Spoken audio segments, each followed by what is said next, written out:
This is the weirdest thing. A Facebook post has emerged where someone claims that they are family members with one of the jurors and they predicted the outcome before it happened. This seems like a silly, random, nonsensical Facebook post that matters to no one.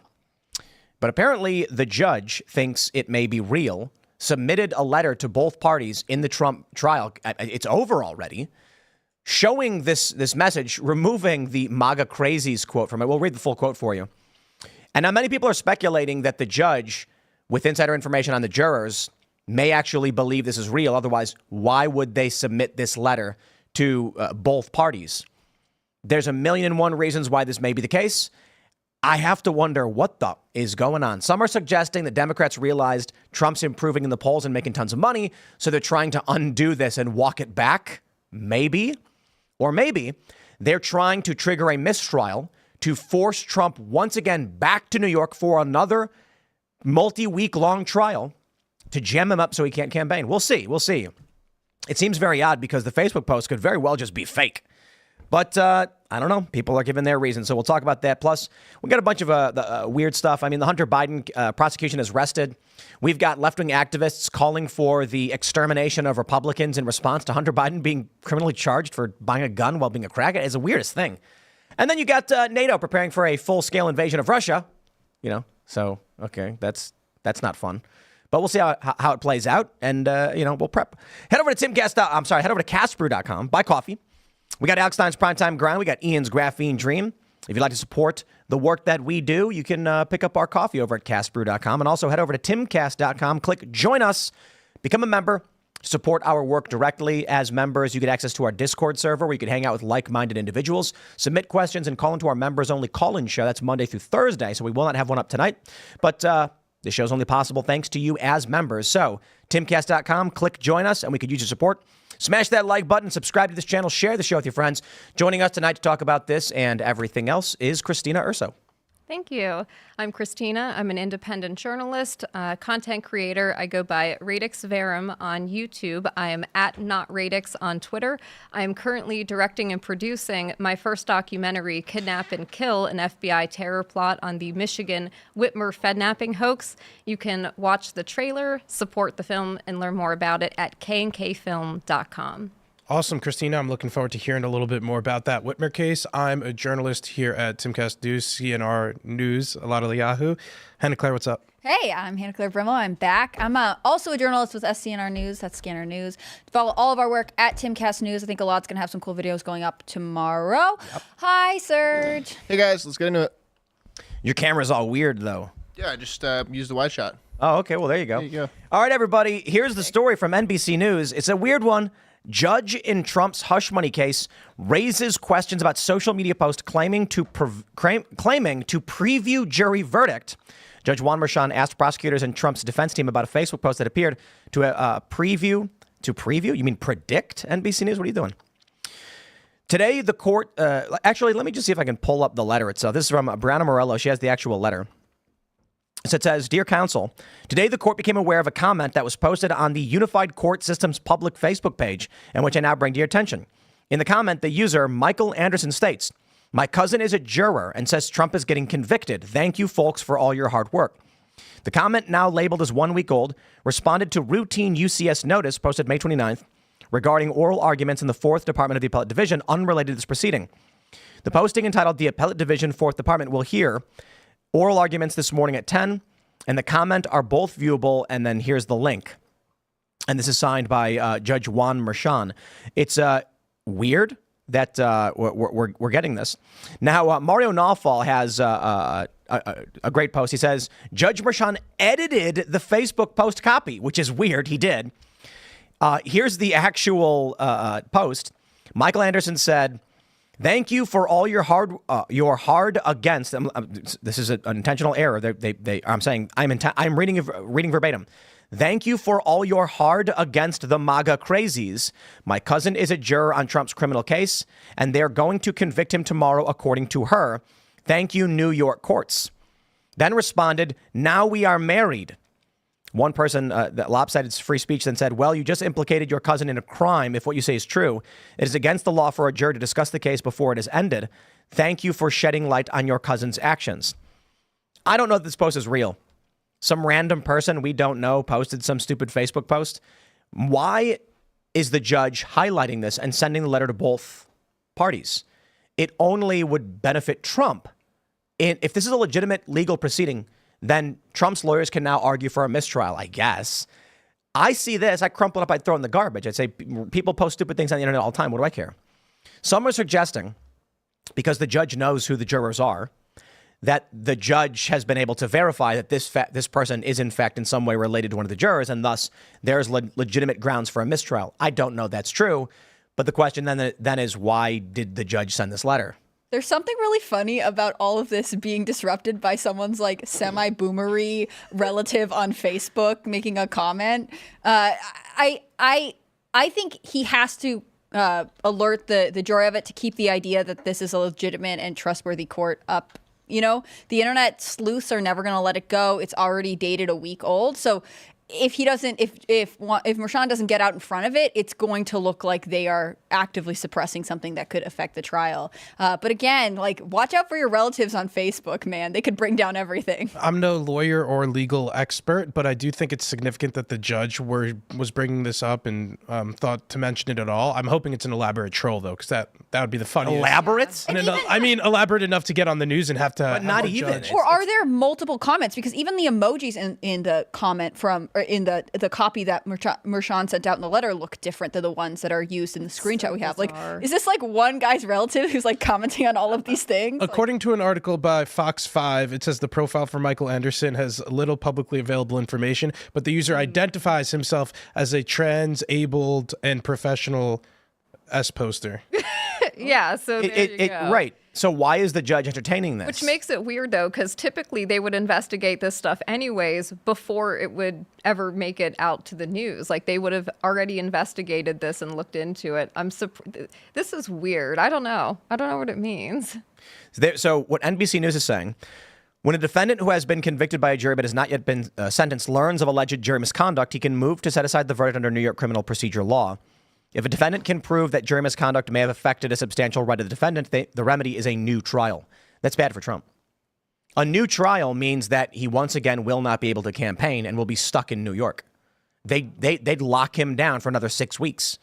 Unless Trump's thinking like, I don't know, we get another guilty verdict. We're going to make another $400 million. I was going to say, this conviction hasn't really hurt Trump, at least so far, the way that I think they wanted it to. It's not really affecting his positions with independents. It's not discouraging people. It's obviously been a huge fundraising platform for him. I guess the biggest issue is, like, if they have to go to retrial, what happens, obviously with sentencing, being July 11th right before the RNC. That is sort of the big hang up for me right now in terms of how does this affect Trump. That seems to be where it could snare him the most. But, if you can make $1 billion off of a conviction. Politically speaking, do you guys think it was better or worse for him to be found guilty? Like, was he hoping for the jury to find him guilty so he'd be able to advertise and kind of have a rally around the flag effect? Not guilty is better. Not guilty is better. Not guilty is better because then he comes out and says they won't stop. But they got their guilty verdict because they're in a Democrat jurisdiction where the jurors are like, I ain't going to be the one to stick my neck And out. now let me flip it a little bit. What do you think the Joe Biden administration is hoping for when it comes to this Hunter Biden case? Probably not guilty. Because if it comes out as not guilty, then it may look like some impropriety with the Joe Biden administration, like weighing the scale one way or another, not being able to get a fair trial in his favor in Delaware. So I think that... Because it's obvious. The Hunter Biden charges are obvious with the gun charge and the tax evasion, as I understand, are like open and shut cases. So if he's able to get away with them... And he was prepared to plead guilty when he had a plea deal. Exactly. But now he's like, just kidding, I'm not guilty. So then it would look biased in that way. think? So I think that I don't really know. I mean, he's clearly a character. I don't know one way or the other if they thought it would look better for him to be acquitted, because then it just looks like it's not a fair system. Mm-hmm. I think that everybody looking at Hunter Biden knows what he did. And I think that they want to see him face the same kind of justice everybody else would have to face. So I think it looks better for Biden if that happens. And then he says, oh, look, the system works. There's no favoritism. Right. Do you think that there's a certain level of cynicism with the American justice system? I mean, because you have this documentary coming out about the Whitmer case, I think there's a certain level of people saying you can't trust a jury anywhere or a judge anywhere because there's so much political bias in everything we do these days. Yeah, I think that's merited. Yeah. I think there's some saying like a good prosecutor could indict a rock or something. So Yeah. like with all this evidence against Hunter, it would look like the scales were being tipped in one favor if he No, weren't but found. I think that at this point, at least half the country knows that the legal system is corrupt. Yeah, I think that Like it's terribly so. I don't know that it can be fixed. well, and I think that's sort of what Trump's campaign is capitalizing off of right now. There, people feel like they knew the system was not good. Now they feel like they have this confirmation, and actually supporting Trump, donating to him, doing whatever is the only way they can take action and sort of fight back. That's a really powerful sentiment to have at your disposal. Yeah, definitely. I am confused as to why the judge sent this letter over what is an obvious troll post. See how the emojis are different? Right. Maybe got, he's like, trying to the- cover his bases. Like, Yeah. I think that there must just in that's case. it. And I but- think there must be multiple of these. That's why we have this one here, Yeah, but then the other one looks probably. different. That's my theory, at least. it would be good if it were a troll. There are no prayer hands in that one. There's only the celebration emoji. Yeah, it's the same username though. The image is different. Well, I think I they could can't- get to I the can't. bottom of this relatively quickly. I guess actually they'd have to get a search warrant or something, but they could find the information if they were to digitally have communicated this. Yeah, you just depose the person who wrote it. So Yeah, but then they got to subpoena Facebook. I think Facebook's cooperating. Yeah, exactly. They're cooperating. I know in the Whitmer case they were Oh, they cooperating. volunteered So- in the Whitmer case. Does this delay sentencing then? Like, does this drag out the process in between, or does he still get sentenced on July 11th? No, I don't think that would change. I don't think it changes things, but it does seem like they're trying to goad Trump into filing something based on this. Very weird. Yeah, that could also be the whole point of it. Facebook. I'm telling you, Facebook and your relatives, dangerous. Yeah, but this is an obvious troll post. Judge Merchan is just not. I mean, I think it's fair to say Judge Merchan is suffering from developmental disabilities. I think that's an honest assessment by anybody who can read or see with their eyes. And maybe this is just another example of him going on Facebook and going, oh, and then sending this letter being like, look. And then it's like, Judge Merchan, that is just some random guy making a joke. Or some law clerks just quickly fumbling this together, super concerned. He doesn't even look at it, think twice, signs off on it. I wonder, could there be any legal consequences to a troll post of this No. magnitude? Just goofing off and posting a joke. He said the person claimed they married their cousin. He said, no, now we're married. It's like, okay. When I first saw this, I was like, why is everyone sharing this? Like, what is going on? And then people were saying that because the judge sent this letter, they believe it is at least some circumstantial evidence. The judge has looked into it a little bit. Argument being, one of the jurors' names might be like Rick Anderson or like Sarah Anderson. And so then getting someone of the same name being like, hey, it's my cousin. And she said, Yeah. the judge is like, that's one of the. I think the letter is to protect himself. I think the judge is sending out the letter to say, like, look, we're aware of these things going on. There's no bias. We're telling everyone all this stuff. I don't know that it necessarily says that it's actually credible. But again, it's that would mean that the judge is aware of jury impropriety, and this may be indicative of it or evidence to that. So he's trying to protect himself. maybe, or just that, like, he knows that there could be a conclusion drawn by the public and he wants to say, like, oh, I was proactive about alerting both sides. Yeah, they're not even supposed to have the appearance of impropriety. Yeah. I always wonder if Merchan is going to retire from the bench. Like, what do you do after this? Do you hang out, or what do you do? Because it just seems like any conservative leaning person who's brought to his courtroom on any charge is now going to be able to be like, but we believe that there's bias in this Democrats courtroom. are giving this guy a promotion. To where? Where does This he go? judge, who knows? Maybe he could take a spot somewhere in the administration. Gotta call Kathy Hochul and be Maybe like, a what's your Supreme plan for Court Merchan? justice position to reward him for what Democrats would view as his patriotism. Because this is a Democrat superhero now, this judge. Oh, yeah. I just think he would like retire and get a really cushy position at some university. Some attorney general or something. Hey, you never I don't know about AG. But let's jump to the story from AP. Let's move to the Hunter Biden trial. We have this from AP. Hunter Biden's daughter, Naomi, testifies about her father in his federal gun trial ending first week. I believe the prosecution has rested as well, right? Yeah, they arrested this afternoon, and she was the second witness they called. So the prosecution called one of the clerks from the gun shop where Hunter Biden bought his gun to testify, saying like, no, the form was clear. The other one is saying, no, there's a reason why it's not. Naomi's testimony, I actually find really sad. So she's testifying about this time period in 2018 where she went to visit her dad. She brought her now husband, then boyfriend with her. They were like maybe moving some of his stuff, using his truck.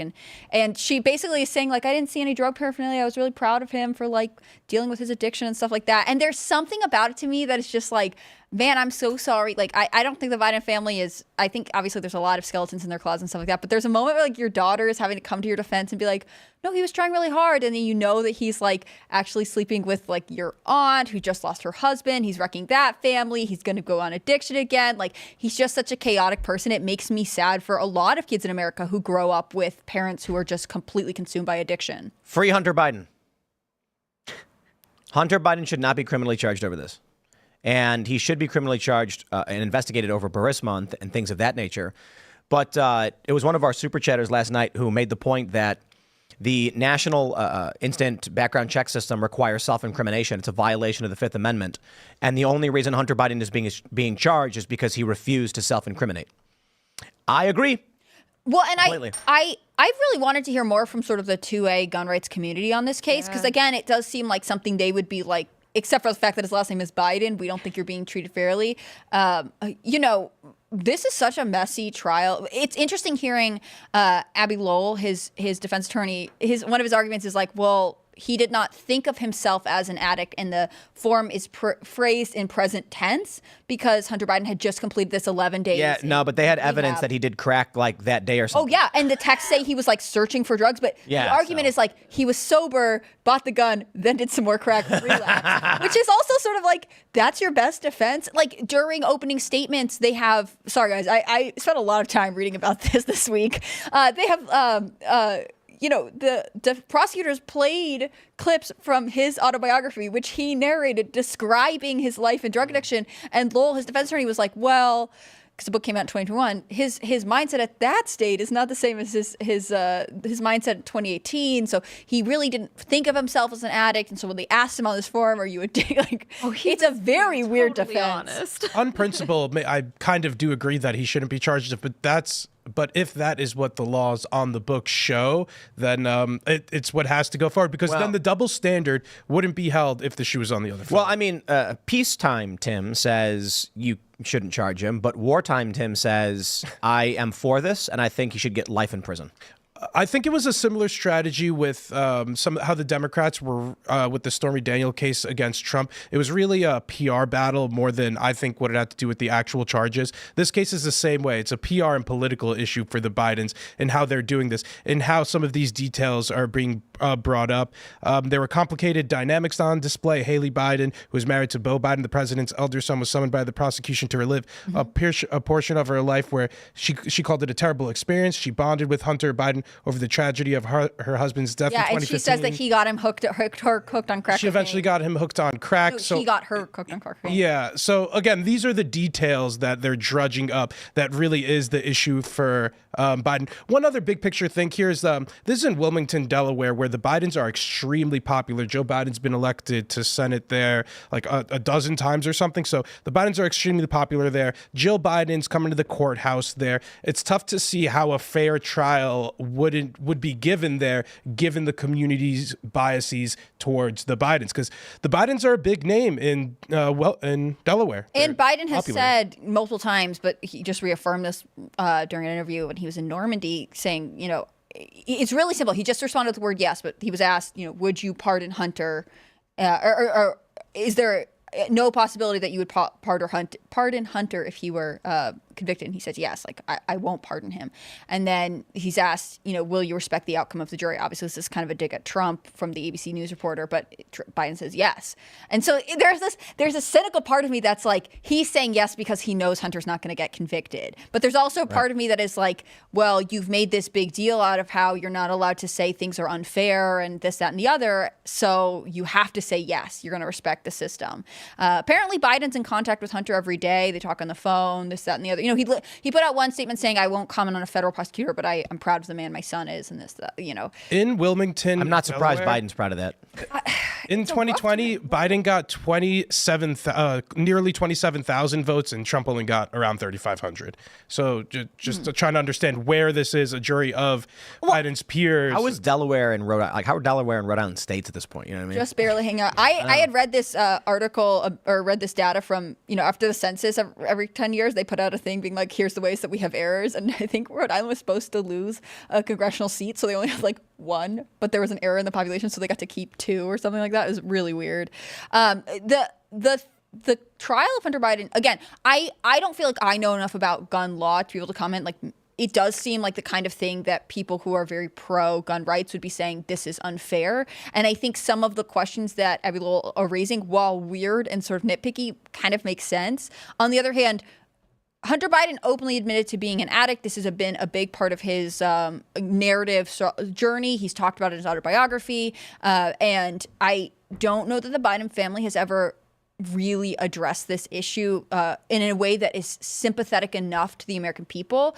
I was honestly almost surprised that this prosecutor, if we believe that Biden's pulling all the strings in the government, which I think it's mostly his staff, but like, how did this even get this far where they were allowed to do this? Except for the fact that at one point, he had this plea deal for tax evasion, Hunter Biden did, and also the gun charges. And they were trying to mold them together. And we had a Trump-appointed judge throw that out. It's just this weird clash of, like, what are we allowed to do? He's the first child of a sitting president to ever be criminally charged like this. Hear me out. I know everyone's concerned about the 2A ramifications for this case. But for now, what we should do is lock up Hunter Biden, Joe Biden, Jill Biden, Hillary Clinton, Comey, Clapper, Yates. I don't want to read every name off the list, but we're only getting started. And so with this, I accept putting all of those people in prison for a very long time. At least until we figure out what the heck is going on. That's right. We got to put a stop to this. Who would I put into prison? Yeah. That's a good. Only somebody who's. We'd have to go through individual crimes. I believe in due process still, even for Just my say some political names. enemies. Come on, there's someone that's top of your mind. I think the Democratic Socialists of America needs to be abolished. So the entire political party. I believe in wartime reciprocity, and so if we keep playing this game of guys, Hunter Biden should go. No, don't care. I'm completely over it because they're putting Bannon in prison. Bannon didn't do anything wrong. They put Peter Navarro in prison. They're putting Trump in prison. Look, we're in a lawfare stage in this country, and if Republicans just keep sitting back and saying, well, I'll put it this way. Imagine playing a game of Monopoly where you are watching the other person just take cash out of the bank and stick it into their pile. And you're like, you can't do that. And they go, yeah, I can. And you're like, oh, I guess I lose again. Like at a certain point, you got to be like, I'm not playing with you anymore. Yeah. Have you ever played a game with a little kid who just keeps changing the rules so that they can win? Like, that's sort of the impression I have for so much of this right now. Absolutely. Yeah. So at this point, I'm kind of like, give them what they ask for. Free speech and due process for those who request it. For anybody who thinks there should be none, then we apply none. And this means that there's only a microscopic 0.00002% of people who I would be okay with putting in jail without due process, and it's the people who have advocated for jailing people without due process. You come to me and say, we should be able to arrest and jail these people. I'm like, okay, we'll start with you. There you go. Look, the gun-controlled people, of all people defending Hunter Biden, I ain't playing that game. You can't come to me and say you shouldn't be allowed to buy a gun and then defend Hunter Biden when he's doing crack and buys a gun. Okay. But he had been sober for 11 days. Yeah, sure. I think there's a relatable way, I believe, for President Joe Biden to talk about this. I don't think it's unique to Hunter Biden to be in the thralls of addiction. And it really goes to show no matter how powerful and well-connected and privileged you are not beyond the realms of becoming a drug addict and ruining your life. Mm-hmm. So maybe if Joe Biden talked about it like that, I don't know if that would be But no other addict who had bought a gun under these circumstances would have been given the plea deal that Hunter Biden was offered. Like this is the conversation about the two-tier justice system that I think it really comes down to this moment. Like I think a lot of Americans, again, I'm happy to have a conversation about whether the law that's in play is real you know, to your point, if it's the one on the books and he violated it, then there is a level of like he should be held accountable the way The thing any about other this American would it's be. hard to prove if you're a drug addict, and I think he kind of got screwed over in how they had the contents of his laptop leak, and then it became obvious I mean, that if he they talks lined up about the himself dates as a drug addict. as a though. drug. Like, Okay, it's yeah, such no, a it was in weird the book case as because well. it's You're right, in his yeah. book that he narrated, right? Yeah. And he's also like getting his girlfriend / brother's widow addicted to crack cocaine. He had multiple girlfriends come forward and talk about it. Like they showed the pictures of him like shirtless and holding a crack pipe. Like it's not but great. How many crimes were committed like throughout those pictures like that were not prosecuted, right? Like Tim said, I think that there's so many things he should be prosecuted for, like Burisma, like financial crimes, and I think that that they're getting him for this actually shows the two-tiered system, that if this was anybody else, they actually would have been hit with fraud charges and all this other stuff, but this is what they're giving him to make it look like, oh, nobody's above the law. I don't believe that. I want to jump to this tweet. This is from Ellen Barkin. Shout out to Ellen, who is, I believe, was she like a screenwriter or something? I don't know what she does. But she's got a couple 100,000 followers. She's a prominent Democrat activist on X, and she is absolutely outraged about Hunter Biden's predicament. She says, what the GOP is doing to Hunter Biden might be the most egregious move yet. In my opinion, the entirety of the GOP must be removed from our planet by whatever means necessary. No bloodshed, though, because it's a real crime. All fall down, you corrupt MFers. The first thing I want to say is, this is the DOJ under Joe Biden. Democrats calling out Hunter Biden's crimes is ancillary to the fact that he's being prosecuted by his dad's administration. Makes you wonder why. Sure, I don't trust what's going on. But seriously? The gun control people are in defense of the crackhead who bought a gun and lied on his background check form? Why are you advocating for background checks if you defend a guy who lied on it? This is a really weird time to be alive. Hypocrites. This is why I'm saying it. You know, Will Chamberlain talks about, and I think Jack Posobiec, peacetime conservatives and wartime conservatives. I don't consider myself conservative, though the left does because they live in Wally world. But I certainly believe in peacetime classic liberalism and wartime post-liberalism. That is to say, these people have shown their colors over and over again. They demand, it's a Mott and Bailey. We need background checks for guns. Hunter Biden clearly violates it. No background checks. He's fine. Let him go. You're corrupt. Dude, stop listening to these people. They're not telling you the truth. Careful, Tim. Ellen's going to send you to Mars, apparently. Yeah, because that's what she meant. That's what I mean. Like, she's saying, like, this really intense thing, and then she's like, but no bloodshed. That's not what I mean. Like, Right. Are you sure that's not what you meant? That's what you just said. I don't know. I think that this is, again, this...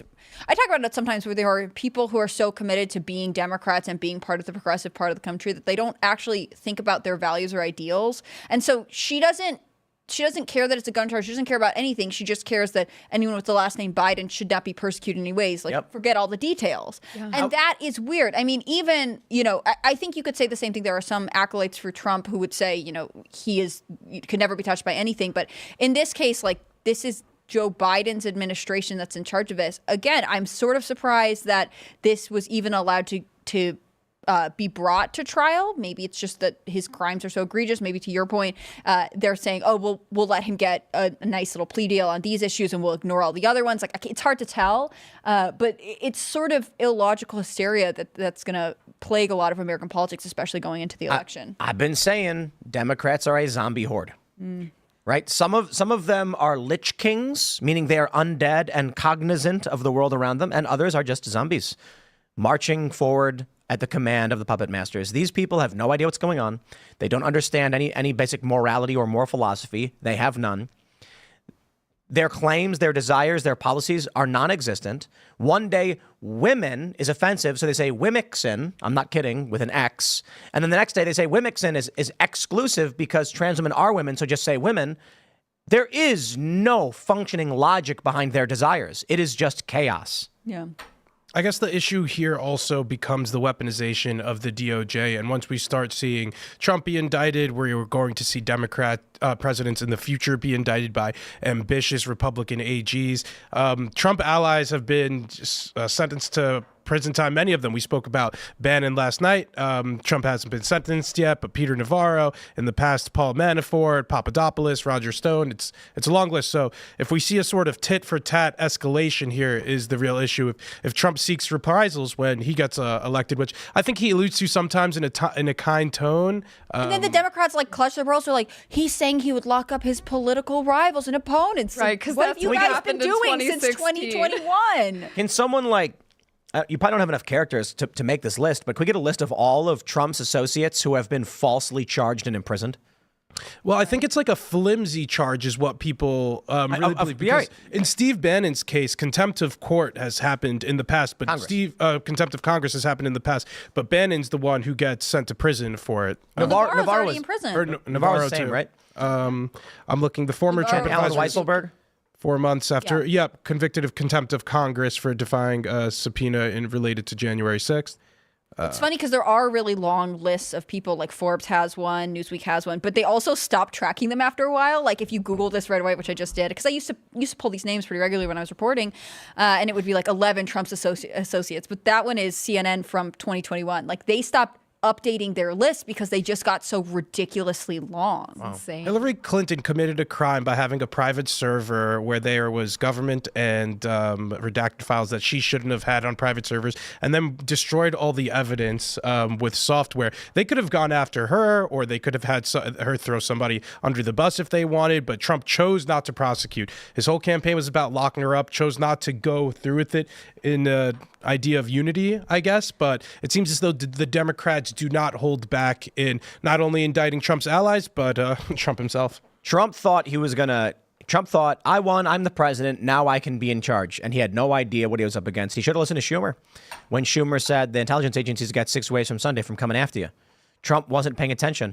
And I think it's funny that, people talk about Trump's hires. He put the people in power who ended up doing these things to his associates. It's the people he hired. Who is the attorney general too who recused himself? The South Carolina guy. What was his name? It's been so. It's been so long. Jeff Sessions. Yeah. So even when they try to do it right, they can't get it. Nah, the deep state went to Sessions and said, "Resign now, or else you're in." He's like, "I'm out. Leave me alone. Leave me alone." Do you think there's any way to reunify America at this point, or is it just two political factions that are drifting farther apart? I do not see there being a way to unify. The political norms kind of ends when you indict Trump. It's not just that. It's like one group thinks that that babies can be aborted at 9 months. Yeah. It's just, and there's like, look, there's zero logic behind it. I'm not a staunch pro-lifer, and this is not even the only issue. I am just trying to find the moral consistency and logic for the decisions we make and why we make them. So I talk to a conservative pro-lifer, they'll give me all the reasons, they'll hammer them down, and I'm like, I completely understand exactly what you're saying. I don't know that I agree. That would be the appropriate way to handle it. So the argument I would have with, say, any Ben Shapiro or Steven Crowder is going to come down to, I understand what you're saying, but in the long run, will this result in a negative or positive outcome that we want? The left's argument is, we have no idea, you are wrong, we want to abort babies at 9 months. No matter what logic you present or ask them, it's just women can do whatever they want. The best example, of course, was when we had that liberal feller, Lance, from the Surfs on, and he said a woman could abort whenever she wants. It's her body. And I said, can she do meth? And he's like, no, because that intentionally kills the baby. And then I was like, hold on there a minute. Like, there's no morals. It's just chaos. It is a raging, it's a cultural fire. And so if you can't walk up to a fire and ask it to kindly leave your home. And this is what I feel like a lot of conservatives are doing when they say things like, well, if the law says so, fortunately we can't do anything because the law doesn't say. And I'm like, your house is on fire. You need to just get a fire extinguisher. Instead, you're going, excuse me, fire. The door is that way. Why? What are you doing now? Now you're going to the other room? Why? Oh, geez. As if the fire is going to abide by your logic and laws. It won't. It's going to keep spreading. It's going to keep advocating for catastrophe, the sterilization of kids. How about that? Rampant degeneracy and abortions at 9 months. There's no reasoning behind why they want to do these things other than they just want to. it's just chaos. Yeah. And on the politics of abortion, I think Trump navigated that area masterfully. Early on, he was able to appease the pro-life faction of the Republican Party. He was able to appoint some pro-life judges. They end up repealing Roe v. Wade. But now he's saying he wants to have each state legislate their own way. So like, I think he's really being able to not be painted as an extremist, but still have the pro-lifers on his side. Although he isn't full-throatedly pro-life, and he isn't seeking to outlaw abortion in every state. So I think it's an interesting issue that we now have on do we have common goals as a nation? Do we have something that we are trying to work towards? If everyone agreed we don't want abortion anymore, then the argument over 12 weeks, birth, that would be a very different and I think probably more productive fight. Whereas if you have one side that says we want them, the other side says we don't, there's kind of no compromise. You can make these compromises where everyone's unhappy, but it's not the same.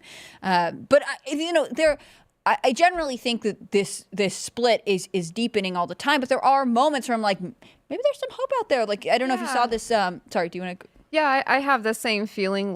Most of the time I feel like things are so bad that there's very little everybody can agree on now. There's very little middle ground. Everything is politicized. But I also feel like it's gotten so politicized and so polarized and crazy that people are also kind of tuning out of politics altogether. They're not interested in politics anymore. And I think that that's a good thing, because then I feel like the shift is now more people who see what's happening to our country and don't like it and want it to change for the better. And then there are people that see what's happening. They think it's a good thing and they want more of that. Yeah, it's interesting. So Joe Manchin just switched to being an independent, left the Democratic Party. Obviously, it's very interesting because West Virginia used to be a Democrat stronghold. It's definitely a Republican state now. It's one of the only states in the country that went entirely for Trump in 2020. He is ushering through this new immigration bill. He is objecting to a rule that's out there that's about basically how unaccompanied migrant minors are handled and managed basically by the federal government. And he is spearheading, they're calling it bipartisan, but it's him and 40 Republicans who have backed it, which is also interesting because when he came out as independent, there was a question of but are you just independent in name only, or are you still caucusing with Democrats? What are you doing? So he has this legislative effort. He's working with Republicans, and his objection to it is the rules that they're using. They say, put minor unaccompanied migrants in danger. They make it so there's no vetting of whoever the sponsor is, who's they're supposed to send the migrant kid to live with, and there's no follow up in terms of home studies to see if they're safe. It's dangerous. And I'm sure there are Republicans who are signing on to this. Maybe they do want child welfare, but also they say we want to stop incentivizing sending minor children across. We want to fight human trafficking. There is actually a common goal in this, even if they're maybe talking about different aspects of what the dangers are, if it's a burden for the American government, the taxpayers, things like that. So there are these moments where I'm maybe there is some sort of realignment happening, but it's just not enough on the political front. Maybe you're right. The fact that it's happening kind of socially, that people are turning inward and saying, well, what are my values? What am I interested in? Instead of just paying attention to team politics is really how you would see the shift and the divide. I've also seen it too, where with the Republicans, they never really cared about prison reform. I just attended both of the BOP oversight hearings, and I felt like that was, for once, it seemed like that's something they can come together on, that both sides can agree we need to reform the prison system.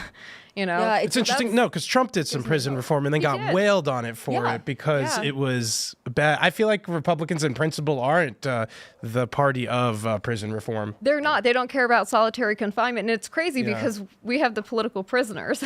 Right. I was going to say maybe they'll care about it more in the wake of all the January 6th prisoners. Most of the people in jail aren't political prisoners, though. Most of the people in jail are just criminals and deserve to be there, frankly. I would say that is absolutely correct, but I do think the amount of political prisoners that exist is way more than people realize. Yeah. Extending well beyond J6. Oh, yeah. There's a lot of, there's probably tons of stories of some dude who's in New York, LA, or whatever, and they know that there's a politician who's doing something wrong, and the cops just at their house. I remember reading about Bakersfield in California. Some dude had evidence of police impropriety, and so they kept trying to find ways to get the crime on him and then lock him up, and they did. These kinds of things happen a lot. I'm a big fan of prison reform. I think Trump was on the right track with it. I want to see more of it. We'll see, though. I think if you were to have a sit-down conversation on prison morality, private versus public, etc., you're going to get garbled, insane nonsense from the left and hypocrisy. I think prison reform sounds nice on paper, but let's be specific. When we're saying prison reform, you guys don't believe in lowering sentences for violent offenders, right? No, I think violent offenders get sent to an island. Oh, okay. Exactly. No, so that right? sounds like prison reform the other No, way. I mean- I agree with I you. mean, like fixing the Federal Bureau of Prisons, you have dilapidated buildings that are falling apart. You have a high suicide rate. There's a lot of problems in the prisons as far as like human rights issues. That is something that everybody should agree on. They need more staffing. They're understaffed. The staff that they have a lot of issues. They have addiction issues, mental health issues. They have spousal abuse issues. There's a lot of issues with the federal BOP that should be fixed. From a bipartisan perspective, I wouldn't see any issues with that. I'm sure the judges are extremely corrupt. I've never been, but my prison I'm sure reform they are. is I we haven't we should abolish maximum security prisons completely abolish them. If you commit a crime that qualifies for a supermax or maximum security, you go to the island. And the island will just be one of thousands of different islands. So if you're a violent offender, we say you have been excised from society for your violent offense through due process, through evidence, we prove beyond a reasonable doubt. And then we say, you're free to go to this island and nowhere else. And good luck, you survive, you're on your own. I don't see why we're paying for you. I don't see Maybe why. more humane than an actual prison. I don't think It is prison more humane. I think it is. Absolutely. That's the point. Yeah. You're telling them we're breaking up. You've wronged us. So we are saying all the things we build, all the things we sustain, and all the rules we agree to follow, you don't. So you can go live on an island. And there's fish in the water, and there's critters running around. There's deer. I'm not talking like a tiny little rock. I'm saying like, a couple, like maybe a square mile or something. And then how many people can reasonably live on it? Good luck. That's why I say maximum security. White collar crimes, we can keep those prisons. You don't need much. It's many of these places are like golf courses you can't leave. And so you're caught committing financial crimes. Okay, you're going to timeout. We're cutting off your access to the internet. You're gonna wear the white jumpsuit. You're gonna hang out, watch soap operas. Nobody's concerned about you hurting anybody, but you did kind of screw with the system. So there you go. And then for a lot of what we see on the streets, mental illness, mental asylums. So we got to stop wasting money on these prisons. A guy in a major city who joins a gang and then kills somebody. Why are we being like, okay, now we're going to go send you to hang out with your gang to learn more how to be a gangbanger? I'd be like, island. It's never made sense to me. And I do think, to your point, like right now, because we don't have any alternatives, don't have asylums, we sort of just lump a lot of people together, and it creates these very crazy systems. I mean, when you talk about, some of the violence data that comes out of it, people will always ignore it because they're like, well, the power structure in prison is very weird. But it's like, so then why is this what we're maintaining? Like, Exactly. if any of this, like, I agree, violent offenders, you need to take it really seriously. But I also think that if the objective is to rehabilitate people, we're clearly not doing that. And so it seems like this is a system that everybody is pouring money into, the taxpayers especially, that we are not seeing results from. Like, there should be accountability there. So someone said, Recidivism rates. where's that shit? I just missed it. Oh, well. Someone said, did Tim just realize he's created Cannibal Island? I just want to stress, I want you to understand, if we all live in this society, whether we want to or not, you're born into it, and there are rules that we follow, some written, some unwritten, and we all agree, you know what, we're going to do our best to get along. And then y'all come around with a gun and, shoot a pregnant lady to steal her purse. You have agreed you don't care for the rules that we do. So we say to you, good sir, we are going to exile you. That's what we used to do back in the day. Like hundreds of years ago, exile was like a serious punishment because you're on your own. Good luck. Don't come back. I'm good with that. Probably more humane than locking them in prisons where we joke about how they're going to get raped. Now we can be like, your worst case scenario is you have no access to our roads, to our clean running water, to our showers and air conditioning, to our stores, but you're free to live somewhere else. And if you call that Cannibal Island because that's what they end up doing, I don't see why that's our problem. Everybody who lives here has the opportunity to abide by the rules, and if they don't want to, what do you think is more humane? Locking them in a cage where we joke about them getting raped by other people, where they could become hardened criminals and join gangs, or Go live the way humans lived 1,000 years ago. You're on your own. In my experience, criminal justice reform has kind of just been a Trojan horse for anarchy. At least in my experience in New York City, criminal justice reform candidates are usually George Soros DAs. It works in conjunction with that, where they plea down and whatever charges are. It's like a narco tyranny. Yeah, which is a bad thing, which is why I'm actually against criminal justice reform. And then we see the way that it affects, in principle, again, it sounds nice, but then in practice, I feel like it always ends up going wrong.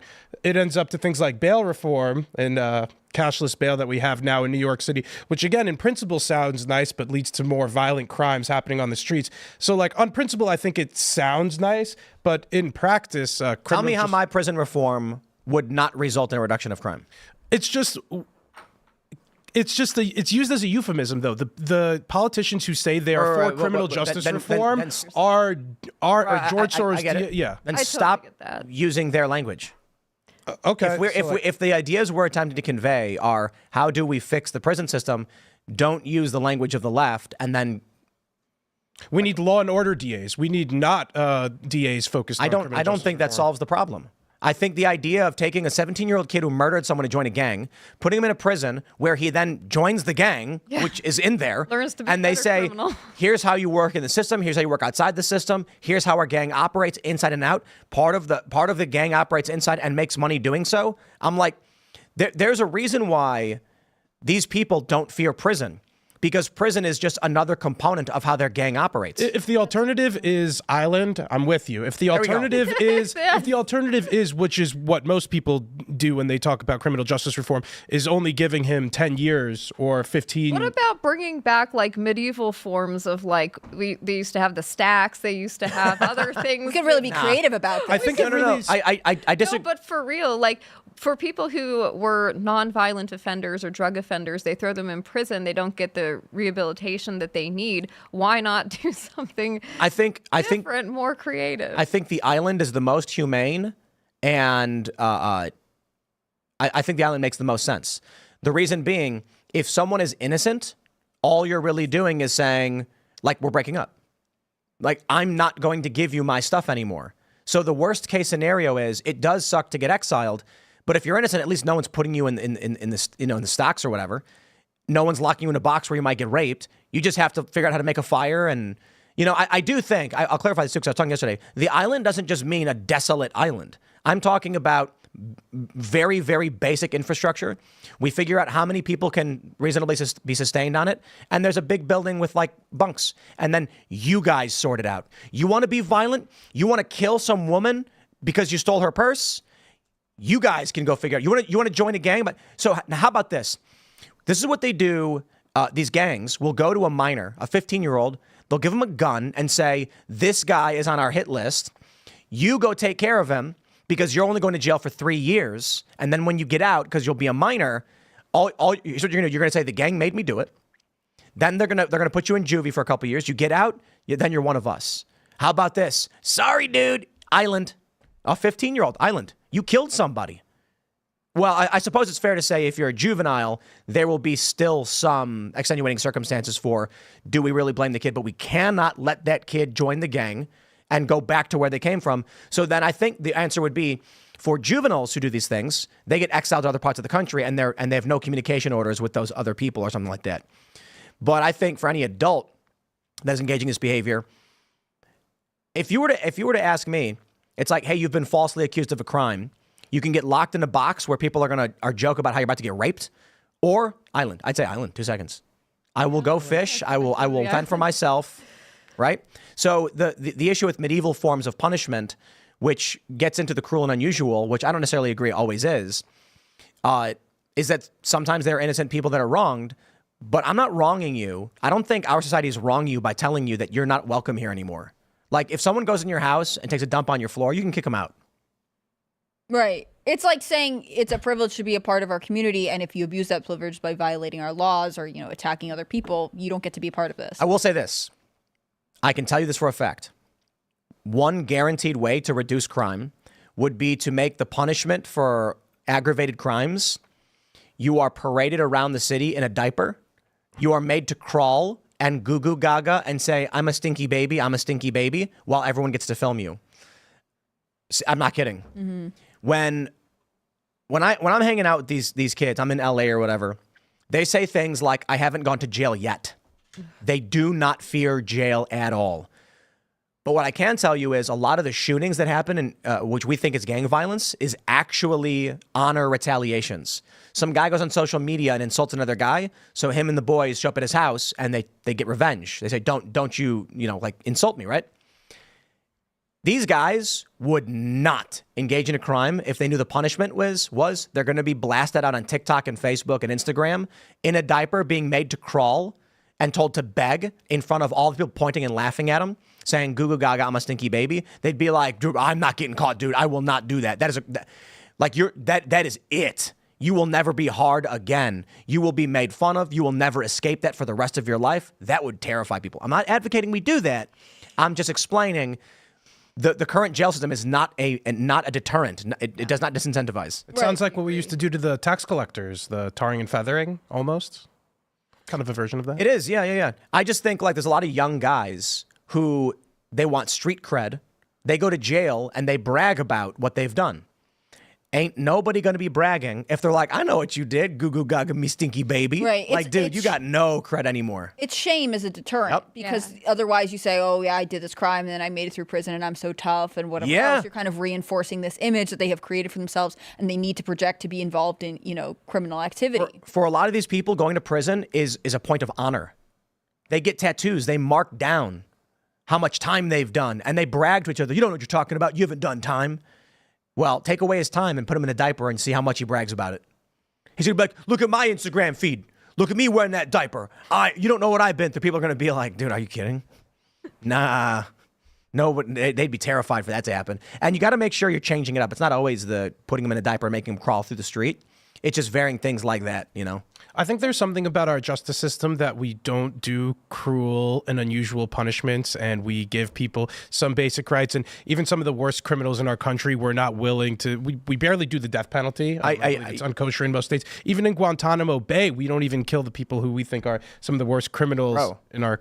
Our whole jail system is cruel and unusual. Exactly. It is a joke that men get raped in prison.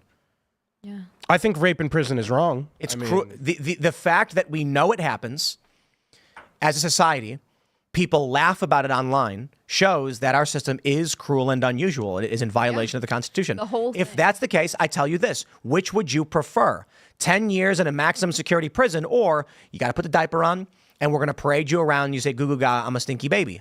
If you're in for murder and all you have to do is go around town in a stinky diaper. No, murder's different. Murder's the island. Okay, murder's the island. Well, you're getting raped on the island too. No, you're not. Why not? There's going to be a mess. Yeah, it feels like. Well, that's what happens in regular jail too. What you're saying, what you're saying is the island, as I view it, is nature. I was thinking more Jeffrey Epstein. Oh, that island has nothing on it. Oh, I'm talking an island where sexual crimes were committed. Yeah. You live in the middle of nowhere and you're in the wilderness. You figure it out. Okay. If you think you're gonna get raped walking around the woods one day, then don't go to the woods. If we take a bunch of violent offenders and put on an island, then you're gonna have a bunch of creepy weirdos and violent offenders. But I tell you this: the people who are there for rape are probably going to not do so well because the rest of the guys are going to team up and be like, nah.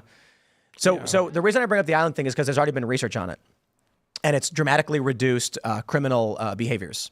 When they forced violent criminals to readapt to survival, learning how to set up a fire, find food, and take care of themselves, it consumed them. It took away their time and energy towards these violent behaviors. Interesting too, like giving them something that maybe makes them feel like they have a purpose. I don't know. I think it does make a big difference. I think that matters, though. I think everybody needs to feel like they have a purpose and that they're doing something that contributes in some way. Yeah.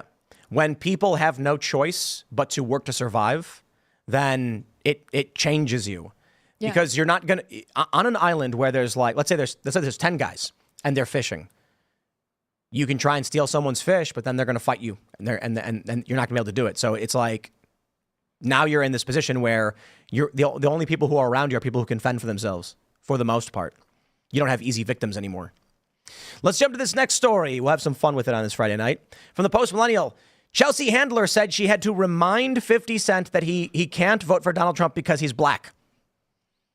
The racism of these cringe leftists. Here you go. You heard about my ex-boyfriend, right? 50 Cent and his support of Donald Trump. Yeah, what's going on between you? I saw your tweets and I go, wait, what's happening? Because you said he was your favorite ex-boyfriend and then what does he do? He's supporting Trump?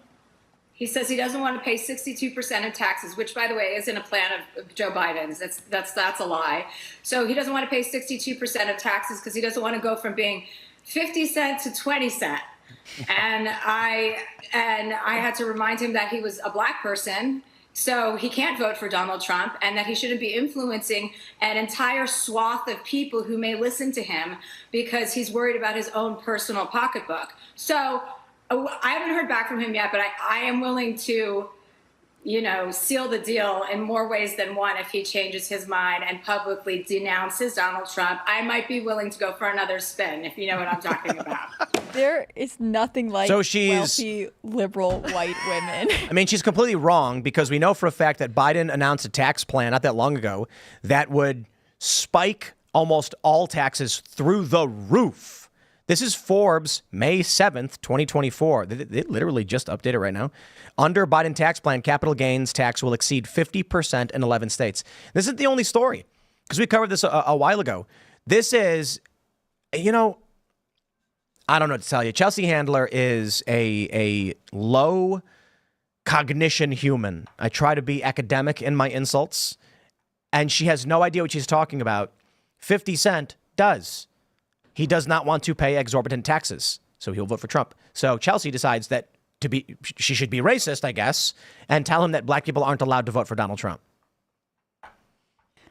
Oh, man. Can you imagine thinking this is going to look good if I say I had to remind my ex-boyfriend that he was black? Like, what are you talking about, Chelsea Handler? Handler shouldn't have even had to come out and say, she didn't have to come out and say this because Trump's plan to attract black voters through different campaigns, including celebrities like 50 Cent, is not going to work at all. So I don't know why Chelsea Handler has to kind of defend, Democrats against from black people, because I mean it's not a good plan. And there's three officials within the Trump plan. So there's three officials within the Trump campaign who outlined to Politico the former president's strategy to attract more black voters, mainly by using his legal troubles and issues of race in New York more broadly with immigration to try to attract more of them. Nothing else worked, so why not? The theme is, like you, I'm unfairly persecuted by the criminal justice system, but I don't think this will be a play that works out. Trump famously pardoned many black rappers, Kodak Black, I believe, Lil Wayne as well, but I don't think black people will vote any less for Democrats now. Biden will still end up getting 80+% of the Democrat vote, even if Trump picks a black VP. Trump should offer reparations. Trump should come out and be like, if you vote for me, I will push reparations for the black community. And the reason why is Trump supporters would vote for him either way. And so what does it matter? I hate the idea of really trying to. It's so boldly trying to buy off voters. Not that Trump would be unique in that if he did that, but it's just so blatant and upfront. My point is just to rip it out from underneath Democrats. It's crazy how every 5-10 years the conversation of reparations comes on the scene. Every 4 years. Completely every 4 years. There you go. Completely disappears once Biden's in office, once there are Democrats in office. Nobody talks about it anymore. But I remember when I got started 7 or 8 years ago. Oh yeah, it was a big thing to talk about. I don't know. It comes in and out, but this Trump campaign strategy to attract more black voters, I mean, good for you guys for trying. It will not work. And if they were relying on, you're better off reaching out to Hispanics. There's all kinds of stuff that political campaigns do for a minute to try and buy voters. And I don't know if you saw this, but Paul Gosar introduced this bill to have the $500 bill have Trump's face on it. And it prompted all this reflection on the fact that they had been like, we should take Andrew Jackson off the 20 and put Harry Tubman on. And then, so it got paused under Trump. This was an Obama thing, paused under Trump. The Biden administration, early January, as soon as he's in office, was like, we're bringing it back. Have you guys heard about this since? No. They wanted to get rid of the best Democrat off the 20? Yes. I got an idea. Trump should offer, if he wants to get more Latino voters, he should offer to give back California. No, if anything, he should offer to take more. He should offer to take No, he's like, it's a two birds with one stone. right? So you listen, like, if you're in California, you're Mexico now, exactly what you want. And we don't want California either, so it's a win-win for everybody. Well, there are all kinds of border communities in Texas that became more red under Trump because they are actually tired of illegal immigration, right? Like, I don't know that Trump actually has to do anything gimmicky. Like, he could just keep on keeping on, and it would be fine. I think that the worst part here is that probably someone on the Biden campaign like called Chelsea Handler immediately and was like, "Don't forget to point out these talking points. It's really important that we don't let people get excited about this 50 cent thing." I'm just so not sold on Trump trying to effectively reach out to black voters. In the past, he did we mentioned it earlier, the criminal justice reform. That was purely a play for black voters that didn't pan out. So maybe he should double down on other things. Maybe Trump and the Trump campaign and staffers know something that I don't. The rally that he held in the South Bronx was a smashing success, although I don't know how politically or electorally relevant that will pan out being. So it was cool that he visited New York, though. I just think it's symbolic. Like, the Bronx visit is just about the fact that like Democrats haven't been there, and that part of New York is taken for granted. When he's reaching out to the 20% of black people that vote for him, it feels like he's doing too much pandering to them and not rewarding his base enough. If anything, we need to solve the immigration crisis. I guess he is trying to tie these issues together, but I don't know how compelled black people would be when he says and talks about immigration swamping us. So, I mean, in this case, it seems like 50 Cent is saying actually it's the economic issues are what we should talk about more, which is really what they should do, because Biden, if you push Biden on it at all, he's a bad record. This isn't even the most famous black rapper to come. Did he come out for Trump explicitly, or was it a visit to Congress that he was doing? But Lil Wayne's more famous than 50 Cent, so I don't know who cares about this guy. Maybe. That's just me as a Do you care about 50 Cent? Are you a big fan? No. Do you remember 50 Cent? I remember 50 Cent back in the day, but In the club? no, I think Lil Wayne's a little bit more. Well, if Lil Wayne couldn't convince black people to vote for Trump, I don't know if there's anybody who can.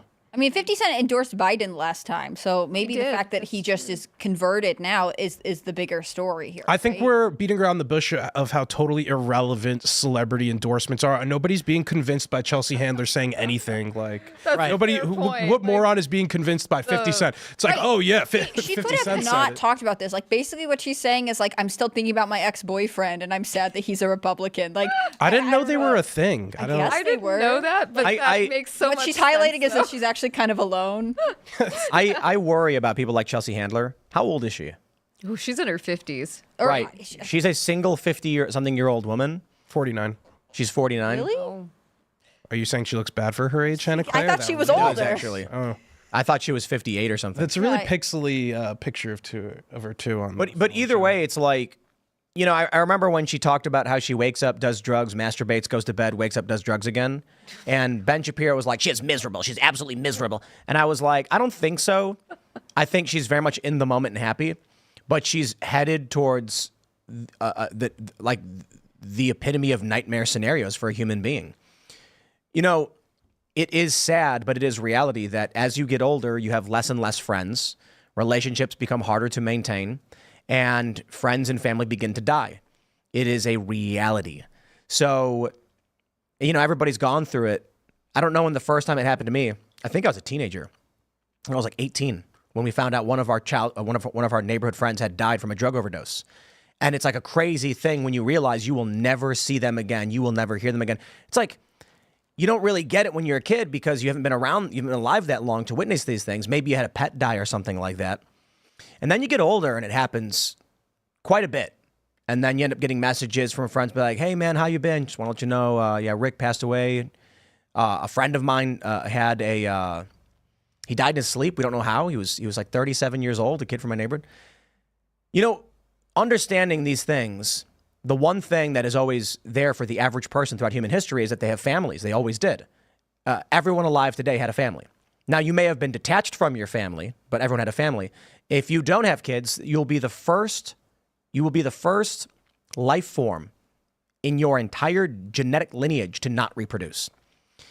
Chelsea Handler is very much going to end up as an old woman sitting in a house, and the kids are going to be outside the apartment or house, and they're going to be like, that's old lady Handler's place. She's going to know nobody. Like, she may be a bit more fortunate than most that she's famous and rich. And the women that she influences that are like her are going to have a bunch of cats. They're going to be destitute, unable to work, and Social Security is going to become insolvent in 10 years. So for someone like her, I could not imagine the amount of drugs she is going to need to do to overcome the emotional crisis she will experience as more and more of her friends and family die. I remember when George Burns, was that his name? I don't even know. Let me see if that's the guy. Was that the guy? The older people know who I'm talking about. He was a comedian or something. Comedian actor. Yeah, I remember hearing about him dying. Yeah, he was 100 years old. He died March 9th, 1996. Crazy. He died on my birthday, March 9th, when I was 10 years old. I didn't know who he was, but I remember hearing about it when I was a kid, and I'm just thinking, I don't know or care what that is or who that is. It means nothing to me. But there are a lot of people who were like, wow, I remember watching that guy when I was a kid, and now he died. And that's going to happen more and more and more. People die. This woman is not going to relate to any Gen Z or TikToker, Gen Alpha, Gen Beta, any of that stuff. She's going to be an out of touch, let's just call her asynchronous, or I don't know what the right word might be, but it's a curse I would not wish on my worst enemies. She's developing a parasocial relationship with an audience. She's going on these late night talk shows. I'm sure she has Instagram friends, but very sad. Tim, there was something that struck me about what you said in there, a particular part of it, and it was that the first person that you knew that died was from a drug overdose. It's really sad because that's the first person. It was a drug overdose that killed them, and the first person I knew who died was also of a drug overdose, and I feel like that's an extremely common thing, the opioid crisis and drug crisis in our country that we kind of overlook constantly. But for young people nowadays, it really is the first person who you knew died was somebody in your high school or something overdosing from God knows what. So I don't know that. I think that, it makes a lot of sense. Young kids. Number one killer, I believe, of young. When out with drugs, it was heroin. Yeah. And that was like the first time I was like, oh, did you hear so-and-so died? And I was like, what? How?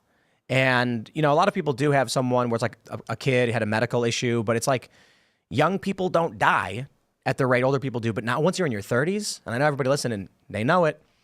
Some of you might have got a message, recently, a week ago, a month ago, where they're like, hey, it's Rick from back home. How you been? It's pretty good. Just calling to let you know, man, that Jim passed away. He had a heart attack. And it's like, oh, man. And I get those messages, and it's like it's sad. But for someone like her whole thing is she's going on Jimmy Kimmel. Jimmy Kimmel's audience is waning; it's collapsing. The word I was thinking of was anachronism. She will be an 80-year-old woman, and there will be no one to listen to any of her cultural references because they won't care. The cultural references and what is relevant culturally to young people will be dramatically different, and she will be a weird, anachronistic personality. I would not wish this curse on my worst enemies, but it's coming for the liberals because this is the world they choose to live in. I think she embodies what she was preached to when she was a young woman, and things obviously changed. Feminism and the way we treat women in our society has obviously changed, and their role in society has obviously changed, and it seems she completely bought into the liberal feminists. But there were feminists real who quick. had families. This is an important distinction. This video is going viral now, but it is an old video. Mm-hmm. Okay. Yeah. What was it dated? The video is actually from the 2020 election. That's why it says flashback. Okay. Because initially, 50 Cent was going to endorse Trump, and then at the end, he was like, no, I don't like that guy. I'm going to endorse Biden. And now I don't think 50 Cent, any of these black celebrities endorsing Trump isn't doing a thing. Ideology. The thing is, there were feminists way back in the day who did have children. Even now, 50% of all women say that they were raised by a mom who identified as a feminist, right? But I think with Chelsea Handler, feminism and women's role in society, the narrative that's there is part of it. The other part is just a rising culture of selfishness, right? To me, that's really more than feminism. That's what Chelsea Handler embodies to me. It's if I had children, I wouldn't be able to do the things I wanted to do when I wanted to do them. It'd be the death of the life that revolves around me. And that's true to a certain point when you have kids, right? But there is something more about building a family that is worth it that I think speaks to the human experience and to the soul. And I think a lot of our culture right now really revolves around sort of self-obsession. We have Instagram accounts that are telling you how much people like you. You're constantly thinking about how you are viewed by other people. What should you be doing? It's about the self more than it is about the community. And I think conservatives talk more about this than I feel like left-wing causes do. Left-wing causes will say like, oh, it's good for the community, but what they really mean is the individuals that make up this collective group that sort of think they have something in common. Whereas I think when conservatives talk about community, it really is about this thing that you are actively participating in and contributing to. And part of that is having family. Part of that is also just being active in your community. I was listening to something about Rockefeller and the fact that like he was a workaholic, but also he taught Sunday school, right? This is something he felt very important. And that's fascinating, right? Because he obviously felt a devotion to the children that were being raised in a religion that he also felt devotion to. Like all this guy did was work and teach Sunday school. Fascinating. I just think we've got to get back to the basics and restore America to look like The Handmaid's Tale. I always thought those robes were really cool in the TV show. They look kind of glamorous to me. I'm not going to pretend I've seen The Handmaid's. Have you seen The Handmaid's? I was kidding, by the way, but it's a few episodes. I just All watched I've it known this of it year. was in the Women's March. They used to dress in the costumes, and now it's like a common symbol. I get why you don't like the head covering, but the red robe is cool, man. I thought that was kind of fun. Wasn't the story like it's like the world, like a war happened and the human population was decimated, so... It's war, but also like the fertility rate collapses from what I know about it. That like people stop being able to have children, and there's an idea that it's like environmental issues, which like the Gilead Society ultimately ends up kind of seeming to solve. Which is that what it is about? From what I watched, like I just haven't watched the first two. Is it on Netflix? I'll report back. I'll put it this way: I can't speak to The Handmaid's. I've never actually seen it. I've only seen snippets. But in the general idea of a fertility rate collapse, population decimation, and humanity on the verge of extinction, any civilization that condemns the idea that women should have kids in that scenario deserves to go extinct. Like pandas, I don't know why we're trying to save them. Because they look funny, I guess. So cute. Yeah, they're so... The baby ones are absolutely cute, but... Dude, if a species won't reproduce, the species ceases to exist. I love those videos where it's like the giant mom panda we say are holding its baby, and then a caregiver will come like hand it an apple, and they'll be like, "Wow!" and they'll steal its child. Yep. Like, yeah, you guys are not doing great here. Nope. And that's probably why they're gonna go extinct. But We're seeing this play out in many countries where they're below, Japan, especially in Asia. Oh, let's South Korea, Taiwan. Let me pull this up. We got this story from CNBC, actually. Swipe right, please. Japanese officials push dating apps in effort to boost birth rates. The fertility rate in Japan is apocalyptic. It is the worst we've seen. Like, people don't realize that in one generation, your country can cease to exist. If the fertility rate drops to a certain level, like right now, what are we at in the United States? Like 1.3 or something? Or no. Are we less than that? With birth rates, but I think we have net positive immigration that puts us... That doesn't count. Right, I'm specifically talking about fertility. Imagine this. Imagine the entire generation has no kids. That means in 20 years, there will be no 20-year-olds. That means in 40 years, there will be no 40-year-olds. And that means the aging, retiring generation, there will be no one coming next. They will eventually lose the ability to work, and then they will starve and die, and there will be nothing. Japan is facing increasingly something like this. United States is 1.84. Okay. Oh, not bad. Fertility? For fertility rate. Wow. So that's not good though, right? Remember, replacement rate is like 2.3. Yeah, but in like China, they're at like 0.9. So we're doubling some of these guys. Oh, wow. Good. I'm so glad that the entire world's about to collapse. Japan is at 1.3. Wow. Wow, man. And their current population is 125 million. South Korea, I'm on the CIA's website. Is 1.12. Wow. Isn't that crazy? Like, it'll all just fall away. Yeah. And especially for Japan and South Korea, which are really have a strong sense of culture and identity that is passed down through your family and through your community. Like, if you don't produce people, you're literally everything about your culture that's unique goes away. Yeah. It's wild. I think when people talk about, like, oh, it should be women's choice to have kids and whatever else, like, I don't want people who hate children to have them. On the other hand, like, it matters if your country is having its own children. Yeah. South Korea is 0.81 births per woman as of 2021. I think we're going to have a reckoning and have to deal with the consequences of technology and the consequences of feminism that we might have initially thought were good things.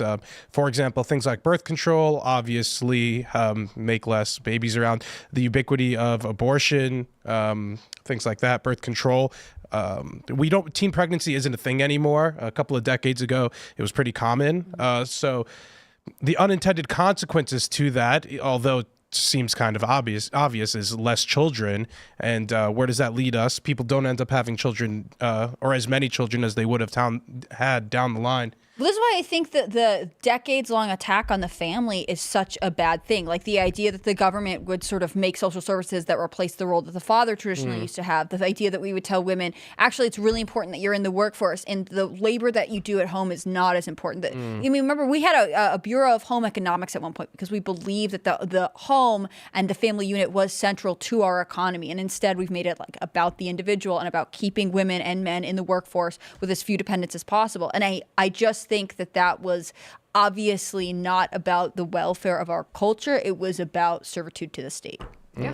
And creating consumers. Yeah, it's awful. And again, so I really think Melania Trump, should she be first lady again, which I really hope she is. She's really good at it. We should forget be best. We should make family first be her initiative. We should talk about how important it is to value and cherish your family because it's part of our culture. And that includes having children, but also like being there for your grandparents, being there for your parents as they age. Like we should stop making it about ourselves only. It should be about the community, which I think I really, really believe starts with the family. Yeah, and we've really come on such a turbulent time socially, culturally, with how the genders view each other. Some people don't even know what gender they are, and the consequences lost people to that. Who need strong families to guide them through life. Lack of religion decreasing in our society, women not out earning in all cases, but women matching how much men make marriages more difficult for whatever reason that we could dive into. But there's so many of these smaller things. Christina, what do you think?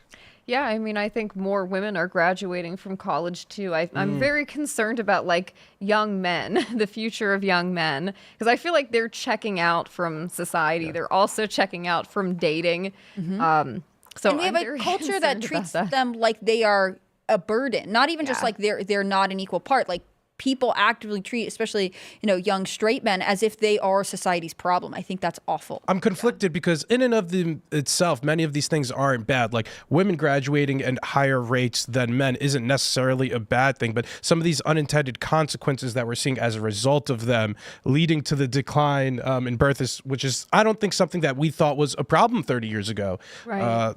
Is the issue, and then how to deal with that. Because again, I guess we don't want to, there's no way to put the ketchup back in the bottle or something once this is out of the toothpaste back in the tube. Toothpaste out of the tube. Once this is out of the bottle, we can't. It's very hard. I think it's easier to encourage women to have less children than it is to encourage women who have few children to have many more. So yeah, it's just cultural. If we were talking about this this morning, and we talked about on the culture war. If society is showing young women all the movies are women doing masculine things. You've got either men as the heroes or women as the heroes, but even when the women are the heroes, they're doing things men associated with masculinity. What's going to happen? Humans desire compliments. Humans want to know that they're doing the right thing. They want commendation. So for young guys, go back 200 years. What do they want to do? They wanted to join up. I want to join the Continental Army. Go back to 1776. They really wanted to fight. They wanted to be a part of something. They wanted to be the great adventurer. They wanted to be known for the great works they did. And women wanted to raise families. And they were concerned about who they were going to marry and how they were going to have a family. Why? Because when the women would go hang out with women, the women were all talking about the great things they're doing with family. And so the younger women are like, it's being reinforced in you. If you want the compliments, if you want people to cheer for you, it is these things. We then inundated young people with media of everything you do that is good must be the masculine role and not the feminine role. So now you have a bunch of young women who want to be CEOs and girl bosses instead of being moms. Gross girl boss. Or they're being sold a false dream where they could do both, which they absolutely. can't. Yeah. And the insulting thing to me is that feminism destroys femininity. It tells women that the female role in society is a bad thing. And so they internalize it and they view it that way. So when you bring up gender roles and you say something like women should be, at the home with the family, they're like, how dare you say that? Why is that a bad thing? Why is it a negative to say that the women are more apt than men for protecting the family, and men are good externally and women are good internally? Did you see this thing with Jason Kelsey's wife? Someone referred to her as a homemaker, and he came out and was like, we're equal partners in the home. Like, she does take care of her house, but it's like rejecting this term homemaker. Like, I don't understand why homemaker has to be a dirty word. It should be good. Like, that doesn't, if that's your, like, I don't understand why feminism was able to convince generations of women that being told the things that you are naturally inclined to do, the things you are interested in, actually was somehow saying that you were stupid or weak. Like, I just don't understand why women bought that, other than the fact that they tend to be deeply insecure. And I don't think that they were raised by women who were able to say, like, the natural traits that you have are positive and they contribute to society in a great way. You should like yourself the way you are. It's similar to the what I think is one of the long-term effects of birth control, which is that it trains women to treat their bodies like the enemy, that their hormones that are naturally supposed to occur are actually this big inconvenience, and they stop you in your tracks and whatever else. Like, all of these things, these two different things, the cultural but also the medical intervention on the things that women naturally do, told women that they are supposed to operate differently in society than they are trained. No wonder they're all anxious and depressed. Everybody at Timcast knows what happens when Allison's out of town. Well, we get a lot of food delivered. It's really great. It's like I order cheeseburgers and... Okay, I'll come into the studio and Tim will be like, yeah, I ate, crackers and a can of tuna for dinner. Like, he needs Allison. I'm lucky. So it'll be like, I'll be like, hey guys, a big food order is coming. And then they're like, oh, where'd Allison go? And then, I would only admit this because Allison is here. But, she went to go visit family. And for dinner, I was dipping day-old bacon in cheese sauce. I took the cheese sauce out of the fridge. I microwaved it. I pulled the bacon out and I was just dipping it. That was dinner. And so I have no problem pointing out that when it comes to reading the news and pulling up stories and putting the show together and all that, I do a really great job, apparently. And when it comes to, the house, I don't.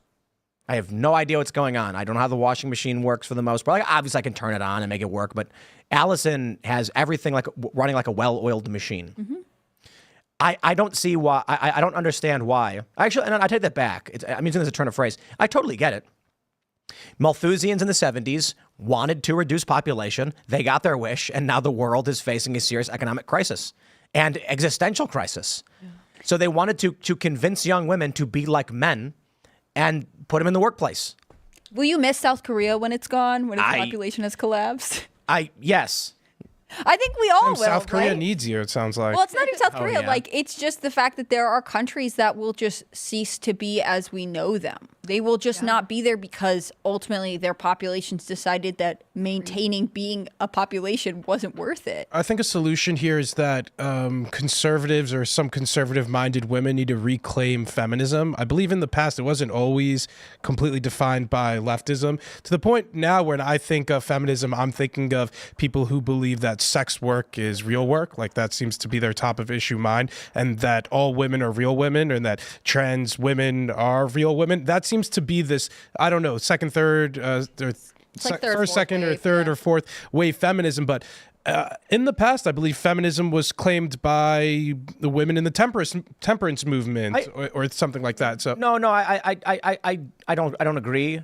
I think you're right, but I think we should only just keep doing what we are doing because liberals are effectively removing themselves by choice from modern politics. It looks like they're removing everybody. No. Hold on.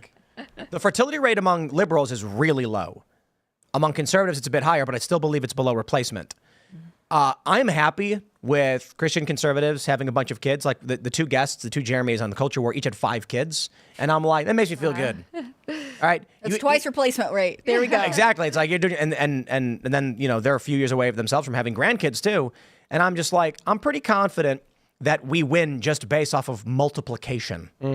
And so if right now, conservative women already want to be moms, recognize these issues, accept the arguments, and have good relationships with their husbands and their significant others, then you don't got to do anything.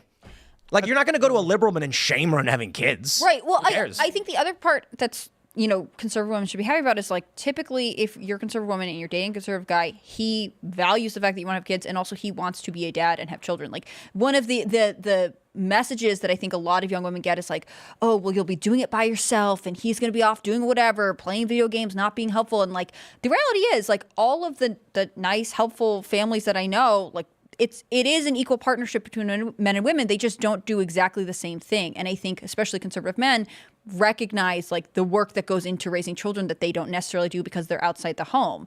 I think it's really dysfunctional couples that but by this lie that like ultimately men, I mean, if you're dating like a man child, like of course he's never going to step up, but that's kind of on progressive women who opt into those relationships. Here's the agreement, okay? I will go out and I will drag an elk back by its neck and lay it before my family, and the mother will be there protecting the children while I am fighting the elk. In all seriousness, I'll go to the grocery store and pick up some fresh elk and bring it home, and then we'll all have dinner together. My family in Canada, my aunt was a forensic psychiatrist for a long time. She was really successful, and she tells this story about how her sons and her husband went out hunting and they killed a deer or something, and then they brought it back and they're like, Mom, can you clean this? And she's like, because she's got a medical background, she's an actual doctor, like she literally cleaned and cut up the deer. Like this is actually how a lot of families function for a long time. Now, obviously this was just like something they were doing, not necessarily for food, but it's like, there's a relationship between the two things that these people contribute. And I think that's like what we forget and what we were told, especially because the narrative is that men and women are enemies. Like this is what's invaded our culture. I read this thing that said the reason women, or at least the reason why there's a trope that women love shopping is that it is gathering. For real. Women going together to a place and looking at the brightly colored things and then picking the things out that they bring back to the home they're excited for. And men are goal-oriented, dopamine-triggered, jumping off of buildings and running and playing sports because that's the hunt. Well, I think it's all, I mean, it's we're wired to do different things. And so naturally some of the ways it works out in modern society is different. Like with Allison, like, yeah, she's good at managing the home, but also like she wants you to be healthy and be able to work hard. So of course she's worried about what you're eating. Like there is a reason that men and women are complementary. You know, they're like the stereotype. We always saw a video where it's like the guy walking around, the internal monologue is like exits and creepy guy and whatever else. And the girl is like, da da da da da da. Like, that works because she relies on him to contribute something that, like, in the home, she might contribute differently. Like, it's supposed to be a symbiotic relationship. I don't think that that's bad. I think it's weird that this is some sort of threat to feminists out there, that's your natural tendencies would be weaponized against you. That's what I'm saying. Like, conservative women don't need to be told any of this. They know it. They live it. They feel it themselves. There's no guy who's going to come to them and explain it to them. They're going to be like, and. Liberal women will reject it outright. So it's just like, okay, let's just have more conservatives have more kids, and then in 20 years and 40 years, this country is going to be conservative. I think the one factor that we've been overlooking here is religiosity. Level of religiosity is what I believe is most closely correlated with the number of children you have, and we've been decreasing in religiosity by a ton over the years. And even if you call yourself religious today, you're less religious than somebody who called themselves that a decade ago or 20 years ago or 30 years ago. And I don't think we're seeing that trend turn around. And as long as that is the case, yes, conservatives may have 3 kids on average instead of the 1.5 that liberals may have, but it's not the 5, 6, or 7 exactly that's really thrusting us forward and not just making us just past the line of replacement. So until we have a reckoning too with that, because even in my understanding, I live next to a very Hasidic Jewish community. They all have a ton of kids. They all have not 1 or 2, but 7 or 8. Mormons, when I pass through in Pennsylvania, they don't have 1 or 2 kids. They have 7 or 8, one of the fastest growing communities in our country. So religiosity is what's heavily linked here. And that's interesting. We need to deal with that reckoning because people are only becoming less religious. And I don't think it's stopping. It's not even slowing soon enough. We're going to be in a mostly secular country. Yeah, and look how quickly this has happened. And my dad was like one of 8 kids. My grandfather was one of 10 kids. My grandmother, we have like this picture of her, and she's got 78 people. Wow, it's like her. beautiful. It's our cousins, grandkids, her kids. the whole family. And I just feel like that's not going to be a thing anymore, of like a woman, like matriarch with her whole family of 78 people behind her, and like families with 10 kids, Right. 7 kids, except in these communities that you're talking about. Well, there'll be kids who grow up without cousins, right? They'll be the only kid that maybe all of their parents and their siblings had. Like that's so strange to me. My cousins were a huge part of my life growing up. I mean, the collapse of family is sad. It's a loss. And I think that, again, I think you're right. It's a religious participation. I also think it's this selling of like your career is ultimately what makes you who you are. Like this culture of workism, whether it's to have more consumers, whether it's a socialist thing, or whether it's whatever it is, this drive. Because when you see about the studies about South Korea and Japan, often they'll say like, well, women are opting to stay in their careers. They say, I've gotten this education, I've been working hard. I don't want to derail it. I'd rather, have my own money and live my life for myself. And I think that sale of like your professional acumen and your professional degrees and your accomplishments there are the be all and end all of your life. It to me, it parallels the collapse in religious participation, because religion tells you, like, especially Christianity, your life goes on after this, you're living for eternity, et cetera, et cetera.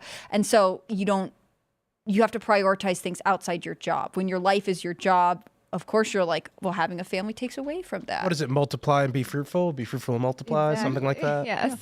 I think it's different. Do you feel like the conversations for women about having kids or getting married have changed in the time that you've been growing up? Or Oh yeah, definitely. I don't think we didn't have those classes like the home ec classes and stuff. We did in Catholic school, but not in public school. I think that's a big part of it. But I also think technology plays a huge role here, because think about like what your grandparents did every single night for fun. They actually hung out with people. They played cards. They weren't watching Netflix. They weren't on their phones all the time. They didn't have dating apps, so they met people like going out in their community. Everybody stays inside now. I think technology is a huge problem. Phones, people being on their phones. They didn't have condoms. They didn't have birth control. Well, it was they a didn't crazy have time. abortion was Listen, illegal. People had sex more because they weren't on their phones. You had nothing to do. Yeah. That was what you did.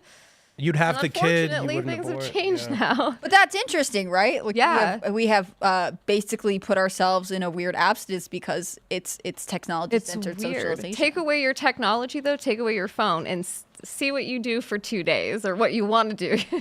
I think the difference is 50 years ago, you're in high school, you go to prom with your date, you knock up your date, she doesn't abort it, you shotgun marry her, and then have 4 more kids. Nowadays, you go to prom with your date, she's on birth control forever. If that doesn't work, then she aborts, and then you both go to college. You go your and- separate ways. And then you go your There's no separate ways. relationship. And then maybe a decade down the line, you guys get married when She's you're on both 30. SSRIs. She's on birth control. She's on antipsychotics. I mean, And then maybe she can have one child when she decides to settle down with. I got some numbers for you. Okay. So I did some rudimentary ChatGPT math. I asked it what the current fertility rates among liberals and conservatives were. I asked how many babies were born. Based on the fertility rate numbers between liberal and conservatives, to calculate how many of those births that were just born were liberal or conservative, gave me the number. I then said, assuming the fertility rate remains static, how many children will be born of each group in 20 years? I then said, I asked it, what is the average age at which a person is having children? It said 27 or 28. I said, considering that, calculate the next 20 years with the cumulative effect of the next generation having additional children based on these fertility rates. And the calculation is within 40 years, there will have been 76.68 million conservative births to 58.87 liberal births. Wow. Yeah. Maybe conservatives just need to start picking up more wives like they do in the Middle East. Well, I'm just saying, no. the Hold point on, is, Andrew we're Tate. talking about That's in 40 years, the children of conservatives will be 20 million, almost 2 to 1 liberals. Well, I shouldn't say 2 to 1, but 20 million more. Almost. It's a huge difference. yeah. Yeah. And I mean, it doesn't, just because you were born to conservative parents, it doesn't guarantee that you'll grow up conservative. On the other hand, what a Incredibly culture. likely. It's more likely, but also like what a cultural shift if you have more people having children and saying like, I want a society that supports large families, people who have children, people that value family. I mean, just the process of absorbing this change is incredible.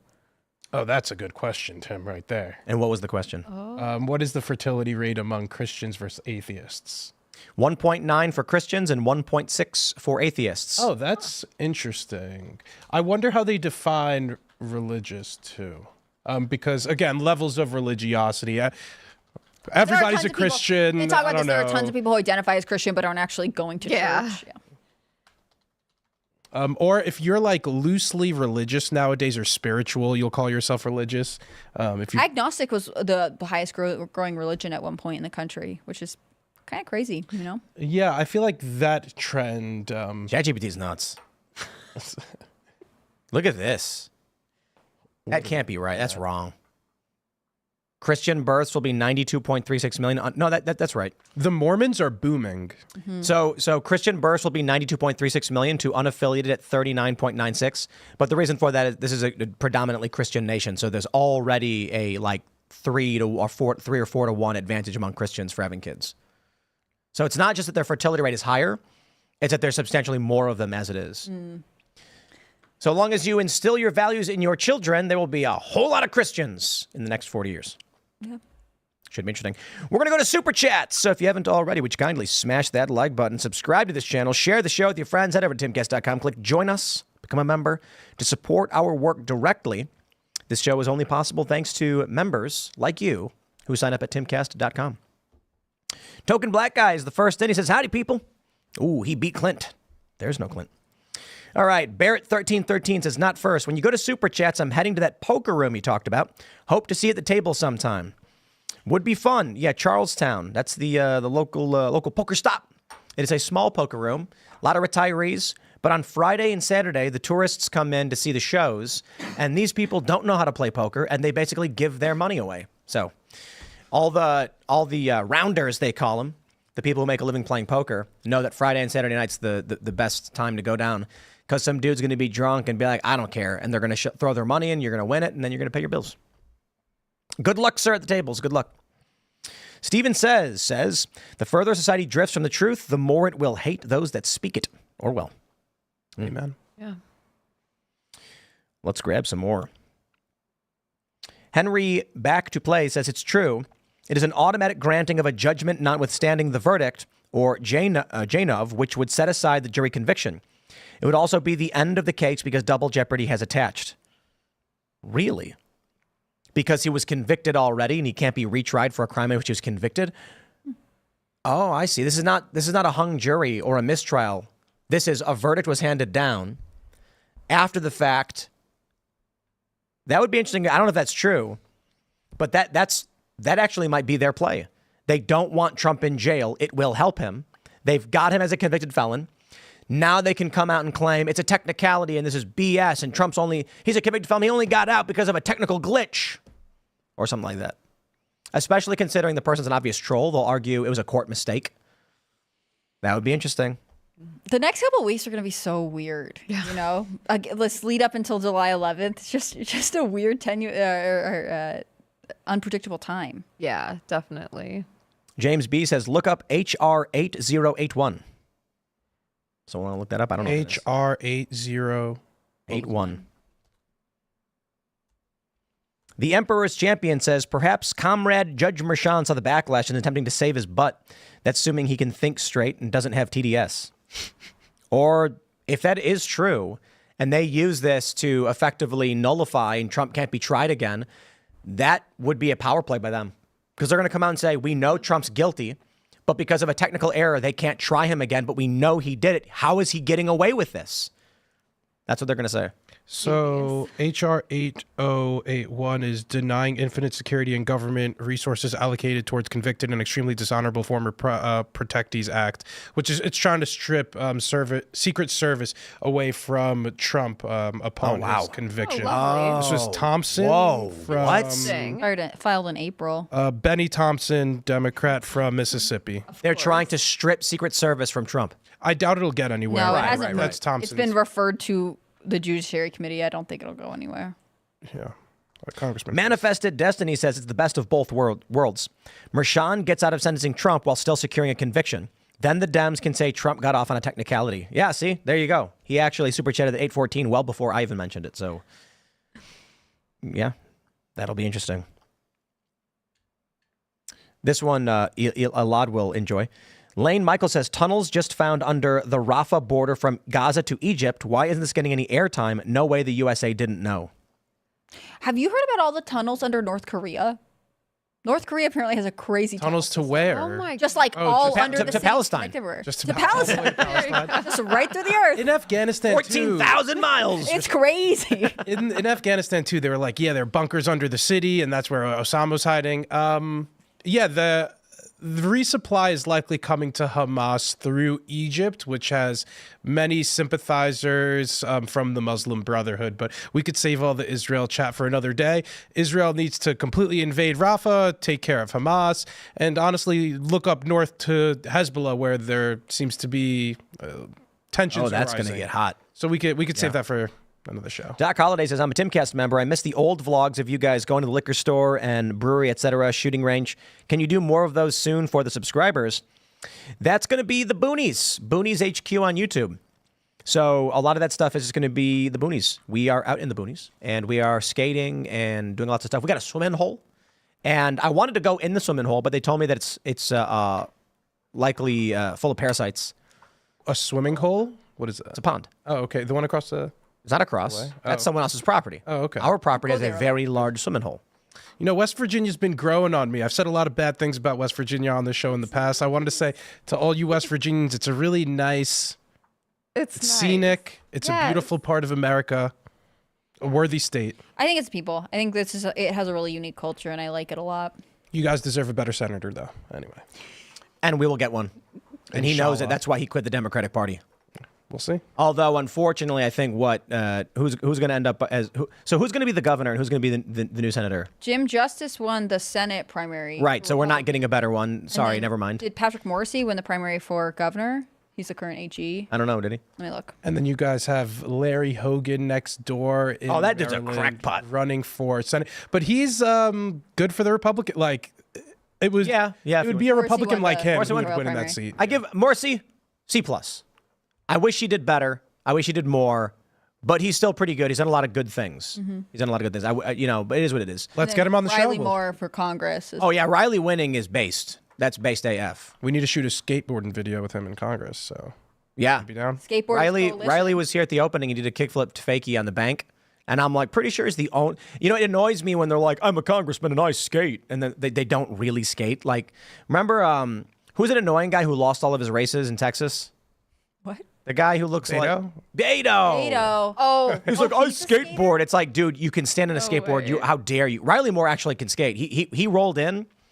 And you can tell that Riley was probably super good when he was younger, but he's like a dad now, and he's a state treasurer. But he did what's called a fakie no slide, or I don't like calling it a half cab no slide, but he slid. He jumped up and he slid on a ledge, and I was like, pretty good. I was like, wow, he didn't get warmed up. And he did a kick flip. That means he jumped in the air. The board flipped under his feet. He landed back on it and rolled away, going backwards. So with that, I'm like, there you go. He's probably the only member of Congress who can actually skateboard. But I was talking to him, and I was like, yeah, but it's kind of obvious it's going to happen because millennials who grew up skateboarding are now at the age where they're entering politics. So it's unsurprising that we'll start to see more of this. The Skateboarders Caucus is going to be crazy then. I'm excited to see Oh, dude, Riley shout out to start. Mikey Taylor, one of the greatest skateboarders ever, who is a Republican city councilman in, I think, Thousand Oaks, California. Really? Yeah, I love to hear it, man. It's amazing to, like I'm growing up and watching him skate, and he's one of the best. And then one day someone was like, you know that he's a Republican city councilman? I was like, no way, that's amazing. And he's awesome. I mean, he's one of the best skateboarders ever. So I'm glad you're being represented in the government, Tim. Your people. I mean, I don't live in that. I think he's in Thousand Oaks. I follow his content. I don't really pay attention to his political stuff. I wonder if Congress would kick you out for shredding on the steps of Congress out there, no. Mr. Moore. Huh? Maybe No, that would because a be cool. guy had gay sex in the Senate building, and they didn't. That's so true. Whatever. He got fired though, didn't he? And he took a video Yeah, and picture of it too. I he feel got like fired, that's but he also didn't there were no only do it.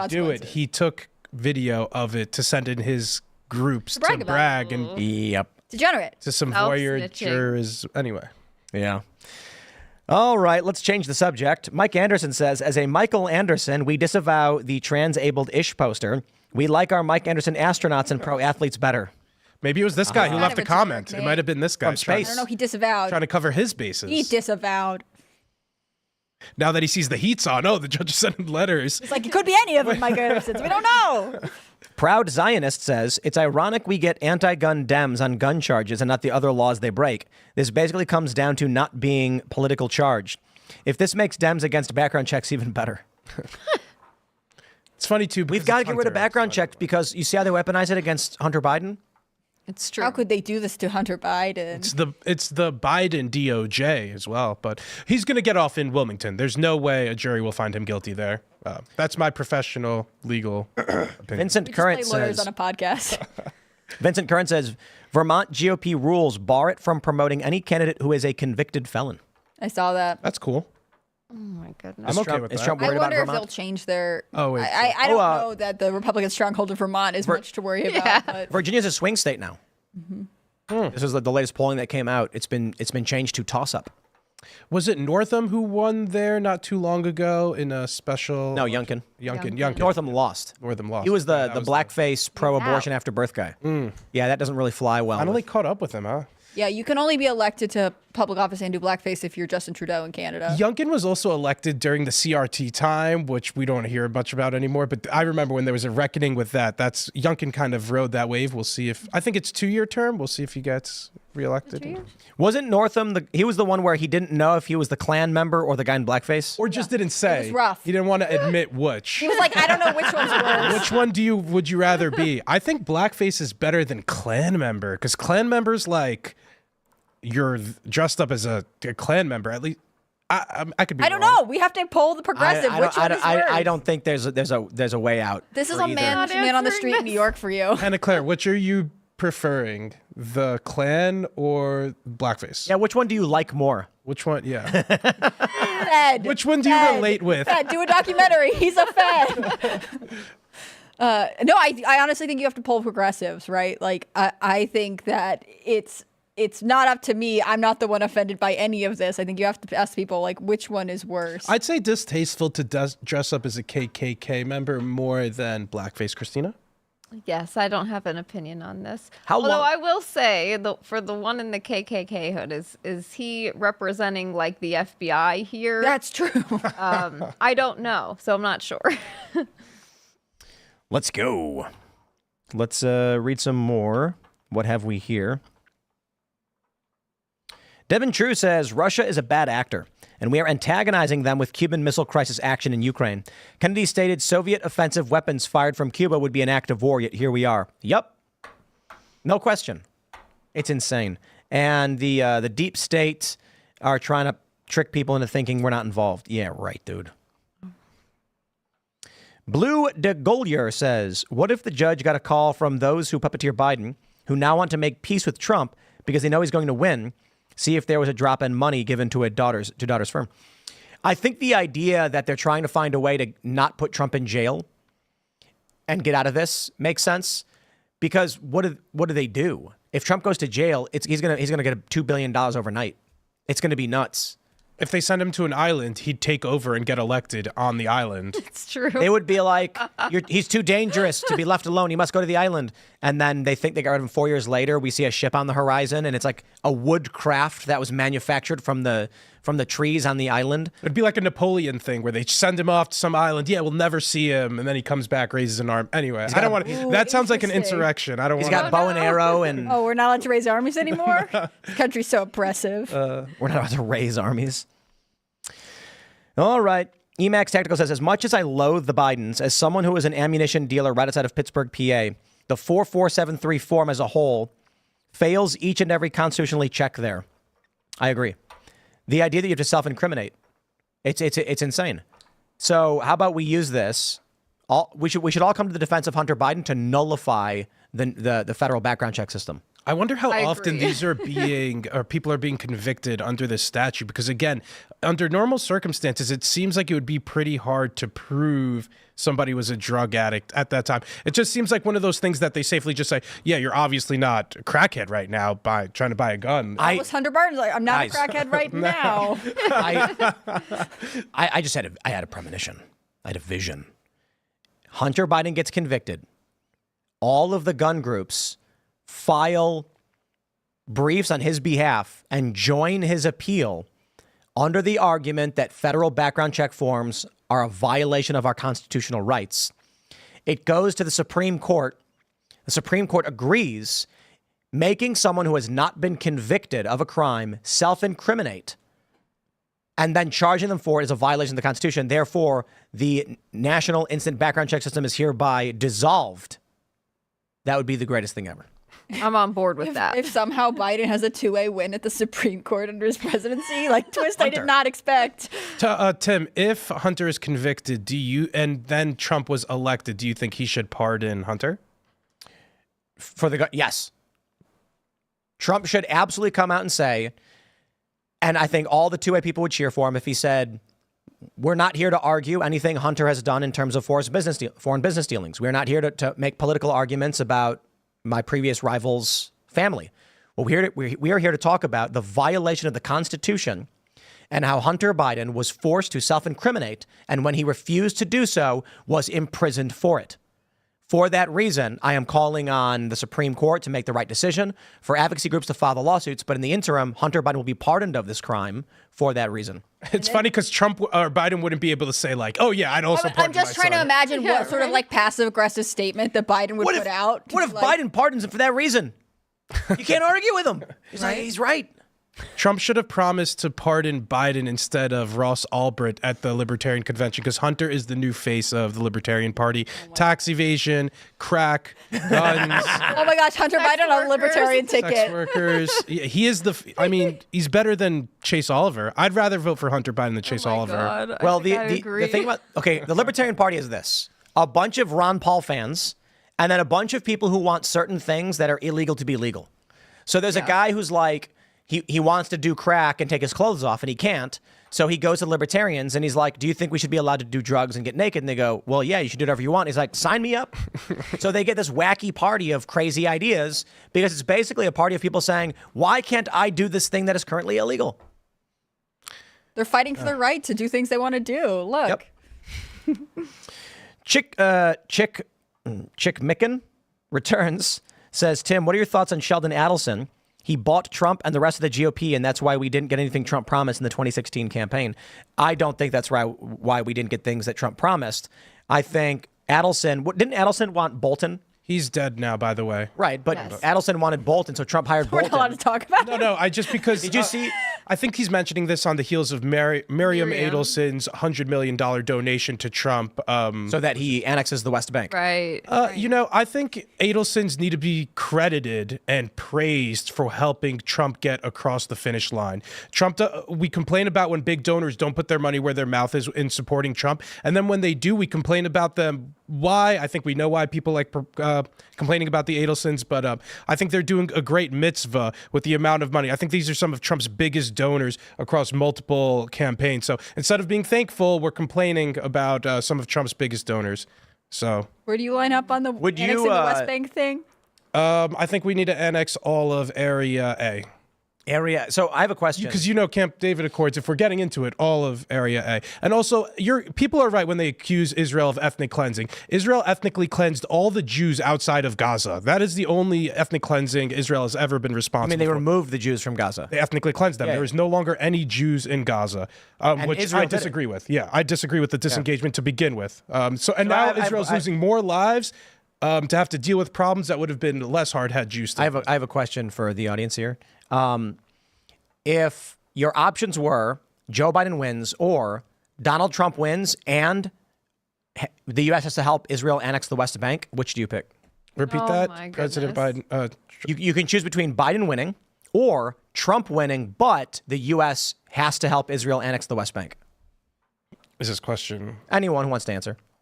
The reason I ask is because Miriam Adelson, allegedly, that's that's her ask. Yeah, right. She's going to pledge $100 million in helping him get reelected, but she wants the U.S. to support Israel's efforts to annex the West Bank. I don't know if is there the explicit quid pro quo in that, though? I don't know. Yeah, I think she's it's a report. Between the two of... Oh, they are reporting that, though? Well, there was some... I'll pull it up. Because I think the Adelsons believe that the Republicans would just be more pro-Israel writ large, and that's why they would try to get the Republican elected over the Democrat. Not because hold on, any I'll find a better specific quid source pro than quo. I The just new hate that in Arab. both options we're still entangled. Is Haaretz- in Israel? Haaretz is like an Right. Israeli CNN, so Right. take it with a grain of salt. Okay. Well, so they reported that Miriam Adelson, her condition is West Bank annexation. I don't think they're going to get that, frankly. I agree. Like, it's a great ask. She could want it. She's still going to donate. Trump's not going to be able to okay that. Parts of the West Bank, I'm cool with. Area A, we start with that. What is Area A? So in the Camp David Accord, it would be better if you asked ChatGPT, but Area A is right, Israel has complete sovereignty and like Palestinians still live there. Area B is where they have civil control. Area C is where they have total control. And the West Bank is kind of divided into 3 parts. Explain to me like I'm 5. It's going to be like, I ain't doing it. It's going to be like, no, we are not talking about this. It's really thinking. It's really Yo, ChatGPT It's does not want to hesitating. do it. It's just like, Oh, wait, no. depends on who's asking. I said, what is Area A in Israel? Is that the right question? It's asking its censors if it's allowed. No, to it comment. won't do Yeah, it. right? Tim, I think Wikipedia would be doing a good job if you did like Camp David Accords, Area A, B, and C. Yeah, ChatGPT is like, I am not getting involved in this. I will say, ChatGPT is like as fed far as- entrapment. As far as Sheldon Adelson goes, I don't like Jonathan Pollard flying back to make Aliyah on Adelson's private jet, which he did, knowing the damage he did to U.S. national security. Jonathan Pollard was an Israeli spy, Yeah. an American citizen who was an Israeli spy. Well, he who spied was- for multiple people. It wasn't Yeah, just Israel. I believe it was for money, and then Trump ended up pardoning him, Yes. and he was greeted as a hero Yeah. within Israel, despite being a traitor to Israel's greatest ally in America. So I agree with you. too. Patrick Gallagher says Biden will pardon Hunter no matter the outcome of the election. It's his last chance at office. I think so. I think I would. Biden would? Yeah, Biden. I think, Despite the I fact that think, he's saying he won't, he will. I think Probably. Joe Biden's going to put out a bunch of pardons for a whole bunch of Democrats. Like, there's a strong possibility if Trump wins, Biden's going to issue pardons for stuff that's going to make your jaw at the floor. They're going to be like, he's going to pardon Hillary Clinton because you can pardon before a crime has been charged or indicted. He's going to be like, blanket pardon for sedition, for all of these things. Yep. Yeah, ChatGPT says, we ain't going there. Something Did you wrong. just break ChatGPT? It says, I do not want to answer that question. Did you guys see the clip from the Whatever podcast?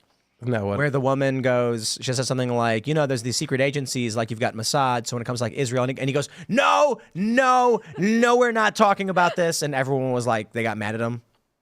I was Is like, he Jewish, that guy? The Whatever no, podcast but guy? I'm like, I'm not surprised the guy who wants to talk about dating is saying, don't talk Israel-Palestine on my show. It's like, he wants to talk about loose women, not the. He's trying to dunk on the internet girls. This is not Yeah. his repertoire. Okay, it gave it. Area A in Israel refers to a region of the West Bank where the Palestinian Authority has full civil and security control. The classification stems from the Oslo Accords, which divided the West Bank into areas A, B, and C, with different levels of administrative control. Area A includes major Palestinian cities and is meant to be under Palestinian administrative and police authority, while Israel retains control over security matters in other parts of the West Bank. I think I had them reversed then. Then I want Area C next. Could you pull up a map of it? If you look it up on a... Oh, I could probably ask it. Here, I'll do this. Draw me a map of it. It could produce a map? It can make images. Yeah, because Area A, B, and C are very clearly defined. I bet it's going to be a weird, nonsensical map that's like an AI generated, not like it's going to be It's like, like the map for the Barbie movie. yeah. It just doesn't have the West Bank on there at all. What? What is this? Holy crap! What? The heck is Interesting. that? Where did it get I this? knew it was going to be fake, right? Like, what is this? I knew it was going to be some weird fake nonsense. ChatGPT wants to make Israel an expansionist country. Look, they're really trying to go There's into two. Jordan. It's got two area Bs. Yeah, it does. It's got two area Bs. It's got an aura a Vialt. It's got a Nabdao.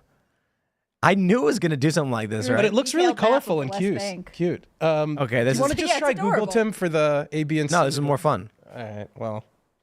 Dare Anyway. you try to stop us from having fun? and maybe a quarter of Gaza. I said, It's a okay, cute this is picture. not a real map of Israel. It's a bit complex, Tim. You need to understand. Oh, it's shaming you.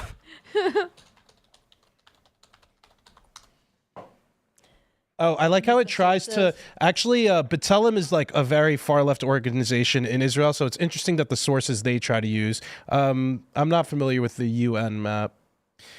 I think in a year it'll be able to actually make maps. It's actually really interesting how quickly it's developing and evolving. A year ago, you couldn't get text in an AI-generated image. Now, text is starting to appear really well. Yeah, but these political questions are going to be very difficult for it. So, like, for example, if you ask if Taiwan's a country, it'll also give you this weird gobbledygook. What? It looks like there was an issue with the polygons for the areas. I'll correct this and try again to generate the map. Creating polygons using Shapely directly within Panda's data frame may cause issues. I'll use a different approach to ensure the polygons are correctly handled in GeoPandas. Let me correct the approach and generate the map again. This is a third... GeoPandas? It seems there is a consistent issue with data handling for the polygons in GeoPandas. I will simplify the approach to ensure... Wow, this is great. It's trying real hard. Really hard, yeah. Here's a more straightforward approach to draw map representation without complex geographic data handling. Manually plot the areas as colored rectangles. Oops, an error. I broke it. I got them confused. I was thinking Area A was Area C. Area C is where Israel has its administered. B is administered by the Palestinian Authority, where Israel has security control. And Area A is totally administered by the Palestinian Authority. Area C is like 50% of the West Bank. So, like... Wow, I broke it. That's unfortunate. I think Israel broke it. Give Israel some credit here. Come on. ChatGPT broke it. I'm pushing it to the limits. In a year or so, it's going to be able to do all of this stuff. It's going to be wild. You're going to be able to tell it to make a video of Israel conquering Palestine, and it will. I'm sad to... I won't try to sidetrack too hard today, but the New York Times... This is a little better, but still wrong. No, it doesn't have A, B, or C. No, I know. Joran is not a place, and it's certainly not where it is. Yeah. And I've never heard of Ihan Pinaya, but look, it got pretty close, you know? Like, it's predicted getting there. to come. At least they gave us the Golan Heights. Creepy. So, and Jerusalem, okay. Make another that is detailed and just show me. Not detailed. Not detailed. So while it's doing that, I guess we're going to start winding down. So if you haven't already, would you kindly smash that like button, subscribe to the channel, share the show with your friends, head over to timcast.com, click join us, become a member to support our work directly, because we rely on you as members to make the show work. You can follow me on X and Instagram at Timcast. Again, smash the like button. Christina, do you want to shout anything out? Yes, my ex, we're calling it X now. We're officially not on Twitter, I guess, is Not Radix, Notradix. And the documentary X account is K&K Film, like the letter K, because I didn't want to get a website that was kidnappingkill.com. That'd be weird. So K&K Film is the X, and the website K&K Film. You can watch the trailer there for the documentary. You can support it. You can also find ways to write to the 5 men who are still wrongly incarcerated. I have their mailing addresses there, so that would be great also. Very cool. Absolutely. It was cool having you to chat a bit today. My name is Elad Eliyahu. I'm a field reporter here at Timcast News. For those who are interested a little bit more in my work, I'm actually covering 2 events tomorrow in D.C. The White House will be surrounded by pro-Palestine protesters in the morning, and then D.C. Pride during the afternoon. Check us out on Twitter if you want to see more of that. Anna Claire? It's been so fun being here. I hope you guys have a great Friday night. I'm Hannah Claire Brimwell. I'm a writer for SCNR.com. That's Scanner News. It's totally right. You need to follow at Timcast News on Twitter and Instagram. See all of his work. I'm really excited to see what you film on the ground. If you want to follow me personally, I'm on Twitter, formerly Twitter, I guess. Hannah Claire B. I'm on Instagram at hannahclaire.b. Guys, thanks for all the support you have, all the support every night. I can't talk anymore. Bye, Serge. See ya. See you guys. We'll see you all with clips throughout the weekend, and then we're back on Monday. Thanks for hanging out. We'll see you all then.